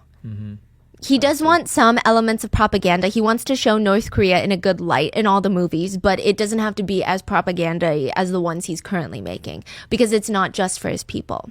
They were in a very strong battle for soft power and exports. North Korea and South Korea were in one of the longest export battles, and one of it is culture. Exporting culture is an economy, honestly. Okay. Now, Shin and Eunhee had earned Kim's trust, and their plans were to make the best movies that they could. Not even for Kim, but honestly for the North Korean people. So this is when they're reunited, you're saying? Yeah, after they're Okay. reunited, they're like forced to watch these North Korean movies, and Kim is finally telling them, this is why I brought you here, because you're going to make me movies. Now, you love North Korea, I love North Korea, let's make some movies. I'm going to give you a crazy budget every year. Do what you want. All the while, these two are planning their escape. And the first step of escape is insurance. They need proof that they were kidnapped and did not willingly defect to North Korea, which sounds crazy in 2024 that someone would willingly defect to North Korea. But it just happened recently when we talked about the auto case. Remember? Uh-huh. A U.S. soldier ran through the DMZ line to North Korea recently in 2023. yeah. But back then, it was even more believable. People were still kind of deciding which side they wanted to be on, like which side of South or North Korea. And this is when tensions were even higher because North and South Korea, for any South Korean to have unsupervised contact with a North Korean citizen, even if that citizen was their own brother or sister or mother, it didn't matter. It would be considered treason, which is one of the highest punishable crimes. Even if these two escaped North Korea, they could be trading one prison for another. They might get arrested for treason in South Korea and thrown in jail for the rest of their lives. They might not be believed. So they needed proof. Absolute, irrefutable proof. Kim Jong-il was 41 years old and considered the heir apparent. And the North Korean public had not even heard his voice yet. No intelligence agency in the entire world had heard Kim's voice. If director Shin and Eunhee wanted asylum anywhere in the world, they needed something everyone wanted. Recordings of Kim's voice.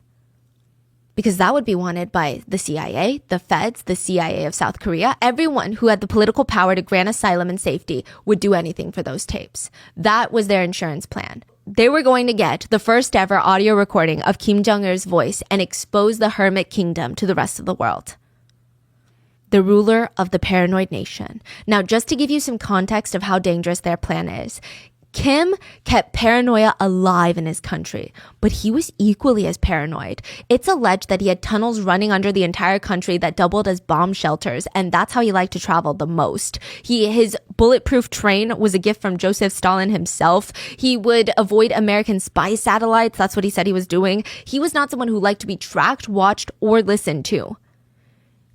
So they couldn't rush this. They had the tape recorder from all their filming gear that they were given to start making some movies, and they took the time to rehearse. Like they would rehearse their movie lines. Treat it like a movie. We're just acting, right? Don't let the nerves get to you.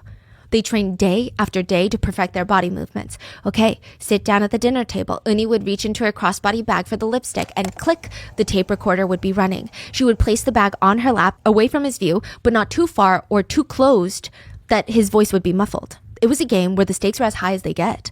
It's life or death. There's no in between. There are no rewards in North Korea, only punishments. So if a family member defects or dies by suicide, the entire family gets thrown into a concentration camp.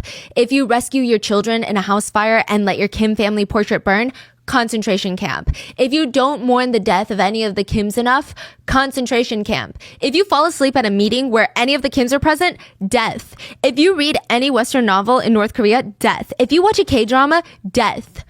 One of North Korea's biggest actresses at the time was a woman named Woo Eun-hee. We're going to call her Wendy. Now, Wendy was known as the people's actress. Everybody loved her. Every film she was in, Kim Jong-il had a hand in, and the public ate it up. She was married to another director that worked on the movies.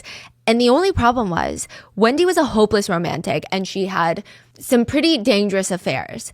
She just seemed awfully lonely, and clearly her husband is just not helping with that feeling. So she just keeps looking for some sort of connection or bond with other people. And they would convince her that it's love, and they would sleep with her, and then they would walk away. She was just very an easy and quick person to fall in love. And in a country where even holding hands publicly is highly frowned upon, one affair would lead to the end of her life. An affair with a Korean man from Japan.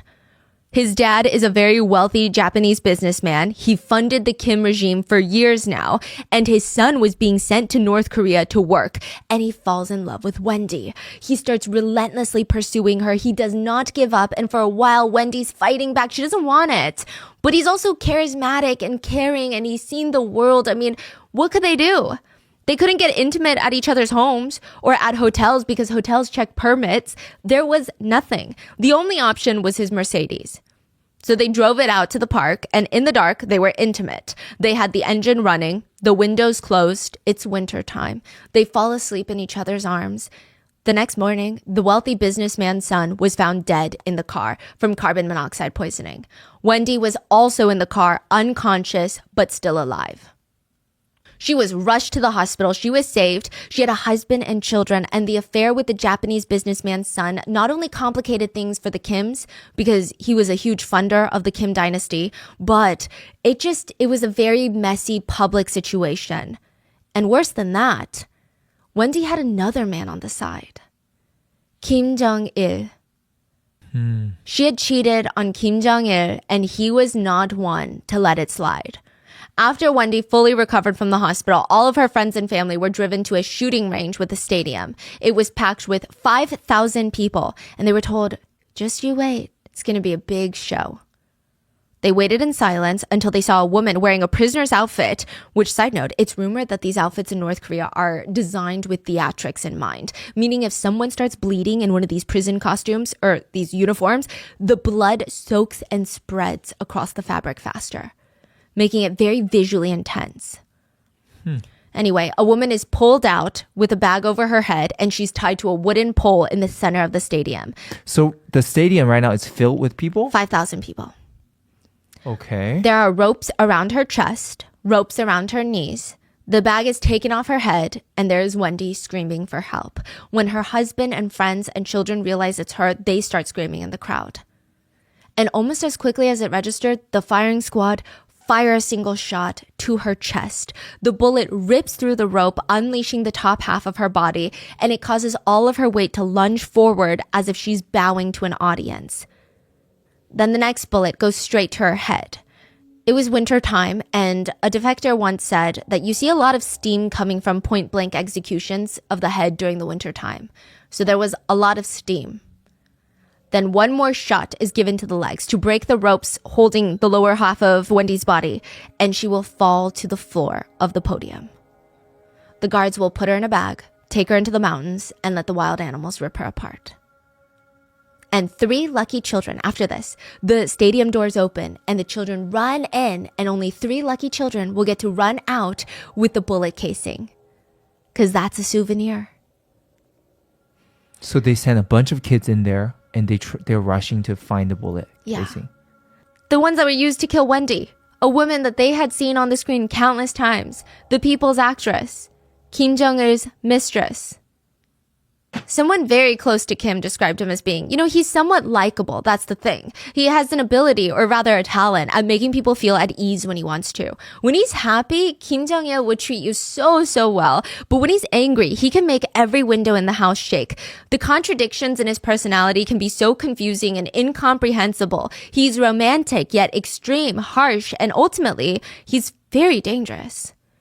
Even for actress Eunhee, she said that sometimes he would treat her like an elder with respect, like she was the master teaching him something about film. Other times, he would loudly talk about all the young actresses Eunhee's ex-husband, director Shin, was rumored to have slept with while they were married. Another said he always craved power. He always organized everything in secret and executed his plan in secret because that's his specialty. Even with his dad, when his dad was in charge, the films made it seem like he was this subservient son who is fully devoted and worshiping Kim Il-sung, his dad, right?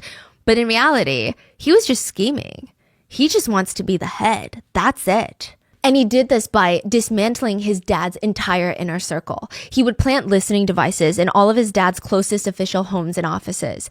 At first, he would try to buy them. He would listen to them talking about their favorite foreign cars, foreign women, whatever it was, he would buy it. And if they still didn't turn, then he would blackmail them. Or he would just Korean barbecue them. That's when people are strung up like a hog by their wrists and ankles and held over a bonfire until they agree to do something or they confess to doing something that they probably didn't even do. He did this slowly to cut off all the tentacles of his dad's octopus until his dad was just left with him. His dad didn't even really see it. He felt like Kim was his son, the only one that he could trust. But Kim was smart. This is who Eunhee and Shin are trying to outsmart. Kim Jong-il. In order to make good movies, Shin and Eunhee told him they have to go to Europe. They're only allowed to go to the communist countries in Eastern Europe, and with 20 guards at the time and connecting hotel rooms with those guards, but at least they're getting out of North Korea. Each time they passed by any sort of American embassy in Eastern Europe, Eunhee wanted to sprint. She wanted to make a run for it, but Shin would stop her. They need the perfect moment. And right now, surrounded by 15 guards is not the moment. Do you know how many other guards could be undercover right now watching us? We don't know, okay? It's not time. So for years, they went back and forth from Eastern Europe to North Korea, and they just kept making movies. They didn't even make movies for Kim. They did it for the North Korean people. Whatever they made, the people of North Korea would watch it. They loved it. This was their only source of entertainment, and their whole thing was to take the propaganda out of it. And they wanted to make the most basic movies that every other country has made 1,000,000 times. A movie about love between two people. Because North Korea didn't have that. They only had movies about love between the civilian and the kings, the dynasty. So they want to make a movie about just a regular love. And yes. Did they like that? Did Kim Jong-il like that? Yes, because he said it's just like the European movies. We're getting closer to be internationally recognized. He only liked it because he wants to be internationally acclaimed for his films. They said that Kim would do anything for these movies. They were given $8.5 million a year for their movie filming budget, and that's not including all of the staff that they have at their disposal, because they can choose anyone from North Korea to work for them for free. Sky is the limit. Eunhee later joked, when we needed a fan to simulate wind, we reached out to Kim, and he would send us a helicopter. If we reached out to get fake snow, Kim would fly the entire crew to Mount Paektu, where it was still snowing. One movie had a train explosion, and director Shin was talking to Kim about it and said, yeah, if we could get this very specific special effects scale model to blow up. But Kim was like, why not just a real train to blow up? It's much easier. Yeah. I got a bunch of those. The next day, a fully functioning train was delivered to Shin loaded with explosives. They genuinely did get sucked back into movie making, and they felt like there was a purpose. The couple's movies were the first time many North Korean civilians saw themselves as individuals. They would make a total of 7 films. Each one loved by North Korea. They're finally getting this escape. They have musicals, sci-fi movies, martial arts movies. 불가사리 was their last film with North Korea, and it's the North Korean version of Godzilla. I mean, there's still an underlying undertone of propaganda and everything, but it's an escape. Yeah. Are those even available anywhere? Do we know? Yeah, I think so. Yeah. Really? Yeah. Oh. They loved it, and they just made hit after hit, and Kim is so pleased. I mean, they're still failing to gain a strong international audience, but that's going to take time. All that mattered was they're getting closer. And then the time came. A Japanese film critic and a friend of the couple was visiting Budapest at the same time that director Shin and Eunhee were filming in Budapest. How did they find out? They still communicate with film because they're trying to get into these international film shows. So they have to talk to film credits. They have to talk to these award hosts and stuff. Highly monitored. Highly monitored. There's like a guard breathing down their neck right next to them with probably a gun pointed at them. The couple gave the excuse of wanting to meet up with him to try and get him to review their North Korean movies and try to get international attention, primarily in Japan. And the guards okayed it after they talked to Kim. So the film critic was going to meet them in their hotel room. They opened the door to him. The guards are in the next room over with the connecting door. Welcome, come in. They loudly make their pleasantries. Oh, it's been so long. So good to see you. So nice how many years has it been? And they drag him to the corner of the hotel room and they start shoving a tape recorder and photos into his pockets. This is absolutely a secret between you and us. Please keep these things for 6 months. And if you don't hear from us again after that time, give everything to the Japanese and Korean news media. Go. Their friend looked worried, but they didn't have the time or the luxury to explain everything in detail. It would be in those tapes. They hugged him goodbye and pushed him out the hotel room door.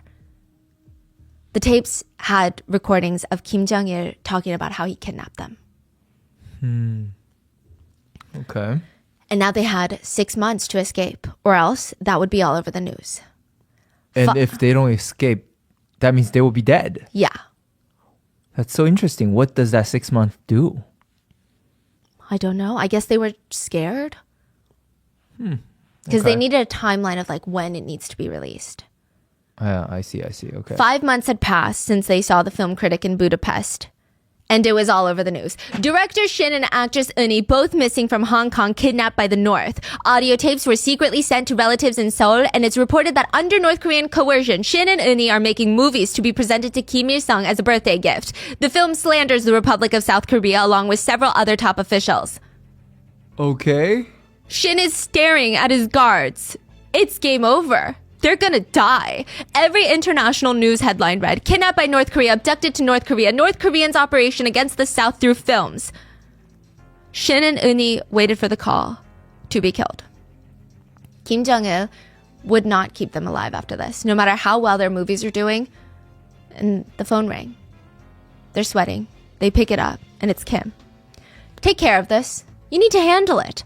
Maybe you guys need to go to Eastern Europe more. Make sure everyone knows that you're not being held against your will. Convince them. Turns out, Kim Jong-il records every single one of his conversations. He was under the impression that someone on his side had leaked the tape. Oh my god. And that Shin and Eunhee were fully on his side. Oh my god. Whether that's what he truly believed or it's just what he wanted to believe because he didn't want to know that he was betrayed by the people that he needed, it's unclear. But Shin and Eunhee would live to see another day. Side note about these transcripts, he does have a very high-pitched voice and he talks rapid fire fast. Like he's just shooting out whatever's on his mind and then not really finishing his thought and then going on to the next one. And it's very high-pitched. So there are speculations that he didn't have a leadership voice, which is why his father hid his voice for so long. Could be a thing. I mean, there are people that say there is such a thing as presidential voices, but we do have a few clips. All the audio clips were not released. I believe they're held by the CIA. We have some transcripts, but it's fascinating. I mean, what kind of top secret is someone's voice gonna do, right? I think maybe they can track him through his voice. Track him? I don't know. I'm sure the CIA has a million things that they could do with his voice that we probably can't do with his voice. I'm not sure. Yeah. Okay. So he talks very fast paced, and he does in one clip briefly bring up South Korea, and he says, "We're on a lower level to speak honestly. South Koreans try very hard to get things done. Here, people are different. Things are given to them. North Korean actors aren't improving. They have no acting skills at all. Hard work is the key to success. It's difficult to talk about this. I mean, we have to admit that we're falling behind. We have to acknowledge that we're behind. I'm in the position to say it. If others say it, they will be in trouble for criticizing the system. I'm the only one who can say this. And I can tell only two of you. There is nothing challenging when a film is made here. The crew don't try a single new thing. They can't improve. They repeat scenes that we've already made." He also tries to convince them that if they talk to outsiders, they should tell them that they like it here. Say that there's no freedom in the South, no democracy, that it's only anti-communism. You came here to find real freedom. That's what you should be saying. Freedom of expression. We want our film industry to become even more advanced than that of advanced countries. I think that would sound good, natural. Well, better than saying that you were forcefully dragged here, right? This was the clip. Yeah. 이건 예수가 아니다. 역사다.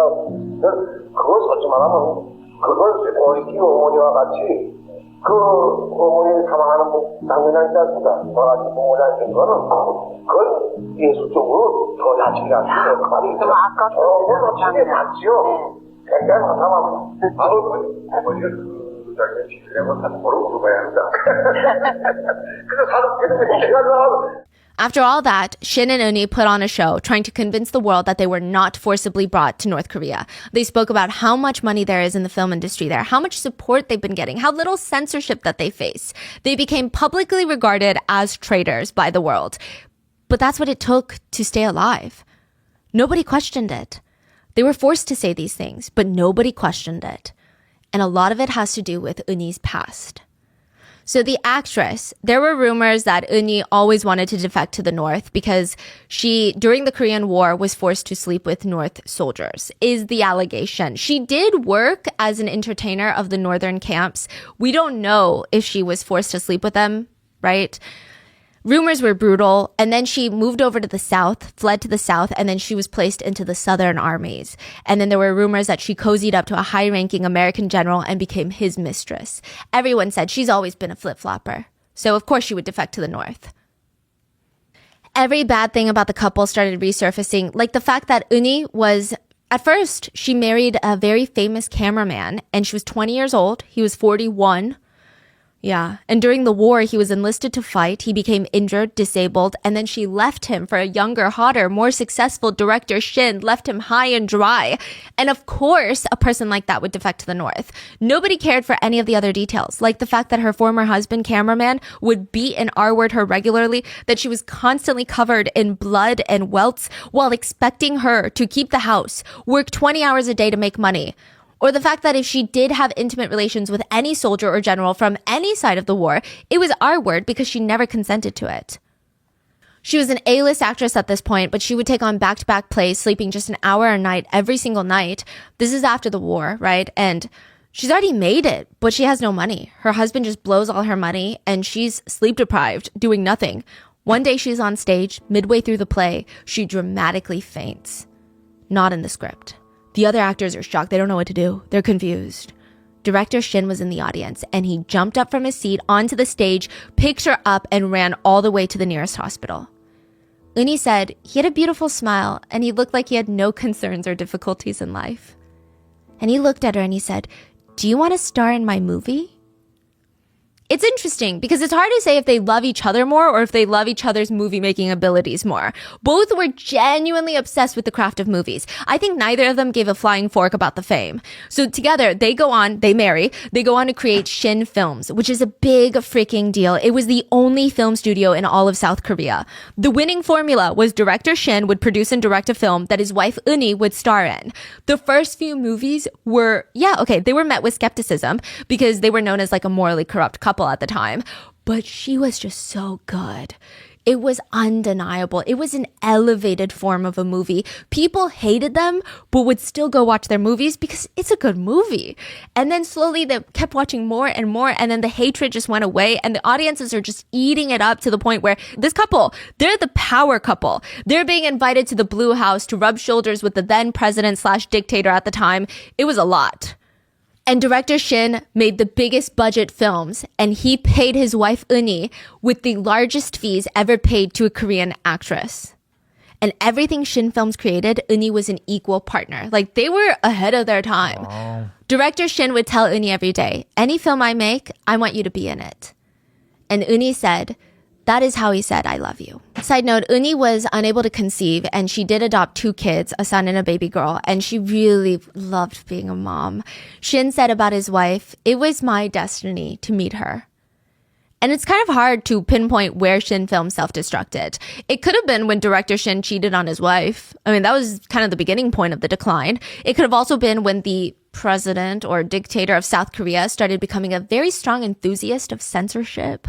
But Shin Film was on the decline. I will say the censorship in South Korea got really wild. It got to the point where if a character in a movie even complained a bit too passionately about the weather, like, the weather sucks, they would censor the movie, claiming the movie promoted antisocial behavior. Director Shin didn't like any of that, okay? So he just kept making movies that he liked. He didn't listen. And adding to that problem is that Director Shin is an all-in kind of guy. If he had a new movie in mind, he would spend the entire company's yearly budget and payroll on this new movie without even thinking about the risk. He's like, well, it's gonna work out. And most of the time, it did, until it didn't. They were always on the verge of filing for bankruptcy. They're like one toilet paper roll being used too quickly away from losing it all. But ultimately, a 3-second kiss would be his undoing. In his new movie, he had a couple making out, and the woman was topless in that scene. The government ordered, absolutely not, that needs to be taken out, but he kept it in. He violated public moral codes, and he was stripped of his movie-making license. He was ruined for life. He ruined his life. And this time, he had ruined Eunhee's life too. This time, Shin's promising, while they're being held captive by North Korea making movies, I'm not going to let it happen again, Eunhee. I'm not going to ruin your life. I'm going to get you out of here. And the perfect chance came in Vienna. They're trying to get their version of Godzilla, Prugasari, to be accepted into Western film festivals. So they're running around Vienna, and they had already spotted the American embassy earlier that trip, and they're ready to leave at any given time, as long as they find the perfect chance. So they do it. They told the guards that they're meeting with a Japanese film director, and they're going to meet him in front of the hotel. The guards are waiting in the lobby. They're like looking out the window, making sure everything's okay. The Japanese film director gets out of the taxi, and instead of closing the door, the two shove him back into the taxi, get in, lock the doors, and they scream at the taxi to take them to the American embassy. That's crazy. They were in that taxi for 5 minutes. It felt like 5 hours. When the taxi turned the corner and the embassy was finally in view, they slammed open the door, started making a run for it. Eunhee said they're running as fast as they can, but it feels like a slow motion scene in a movie. She said that's all she could think about. This feels like slow motion. This feels like slow motion. When they finally reached the embassy door, It's locked? they shove each other out the way to get inside first. 말해. 날 갖다 막 밀어서 그냥 맞아. 세상에 먼저 들어가시겠다고? 네. 아유. But they both made it before the North Koreans could get to them. And they had done it. They were finally free, and they had a bag full of tapes to share with the CIA and a very wild story. The CIA informed the couple that they had to go into witness protection for a while because Kim allegedly put a hit out on their heads. In exchange for telling the CIA everything that they know about their time in North Korea, the couple were granted citizenship and asylum in the United States. Are they still alive or? They both passed. Wow, what a life. Yeah. Even in America, Shin still tried his hand at films. He signed a deal with Disney, but the movies performed horrendously and it just didn't go well. Yeah. And they never felt at home. They never made money. They were living in pretty much poverty in America. They moved back to South Korea, where again, they were living pretty much in poverty. And even in South Korea, some people don't even believe that they were truly kidnapped. Some people think they defected and then they didn't like it and then they changed their minds. Wow. But Eunhee shakes her head and says, the most important thing to me is for people to finally accept that the truth is the truth. That's my last wish. Kim Il-sung, the founder of North Korea, died.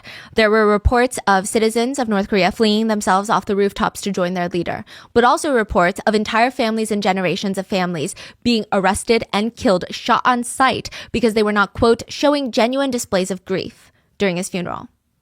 In early 2011, director Shin passed away. He was remarried to Choi Eun-hee when he passed, and it destroyed her when he died. She said, "When we first divorced, I could still hate him and miss him, but at least I knew he was out there living in the world somewhere. But now he's gone and there's nothing left. Death is a very cruel thing." Later that year, Kim Jong-il died, and his son Kim Jong-un would take over as the supreme leader of North Korea. And in 2017, Kim Jong-nam, Kim Jong-il's first son and Kim Jong-un's half-brother, would be killed by two girls who thought they were filming a YouTube prank video that I will link below. And in 2018, Choi Eun-hee, the actress, passed away. And now, foreign movies are considered one of the biggest threats to North Korea. The smuggling of foreign movies is a huge network, and at one point, one of the top movies smuggled in was Skyfall, James Bond. Another one was Desperate Housewives, and a North Korean defector said after watching that, people were confused. They always thought Americans were these war-loving, violent criminals, but they're just having affairs and living their lives. Desperate Housewife? Do you know what that was about? We saw it with Eva Longoria, I think. Oh, I think so. Okay. So it's a very goofy. Yeah, it's like a very goofy domestic. And more recently, Squid Game was smuggled in. One North Korean citizen told a black market smuggler that a lot of him and his friends watched it and they felt a lot of parallel in their own lives. They could relate to the show. And that was opening up their eyes to what kind of country they live in. And that is the story of the actress and the director that Kim Jong-il kidnapped to make movies for North Korea. What are your thoughts on this case? I mean, it's so bizarre, honestly. But also, I'm so freaked out by my search history for this one, so... I'm worried about your safety. Yeah, but let me know your thoughts in the comments. Please stay safe, and I'll see you guys on Sunday for the next one. Bye.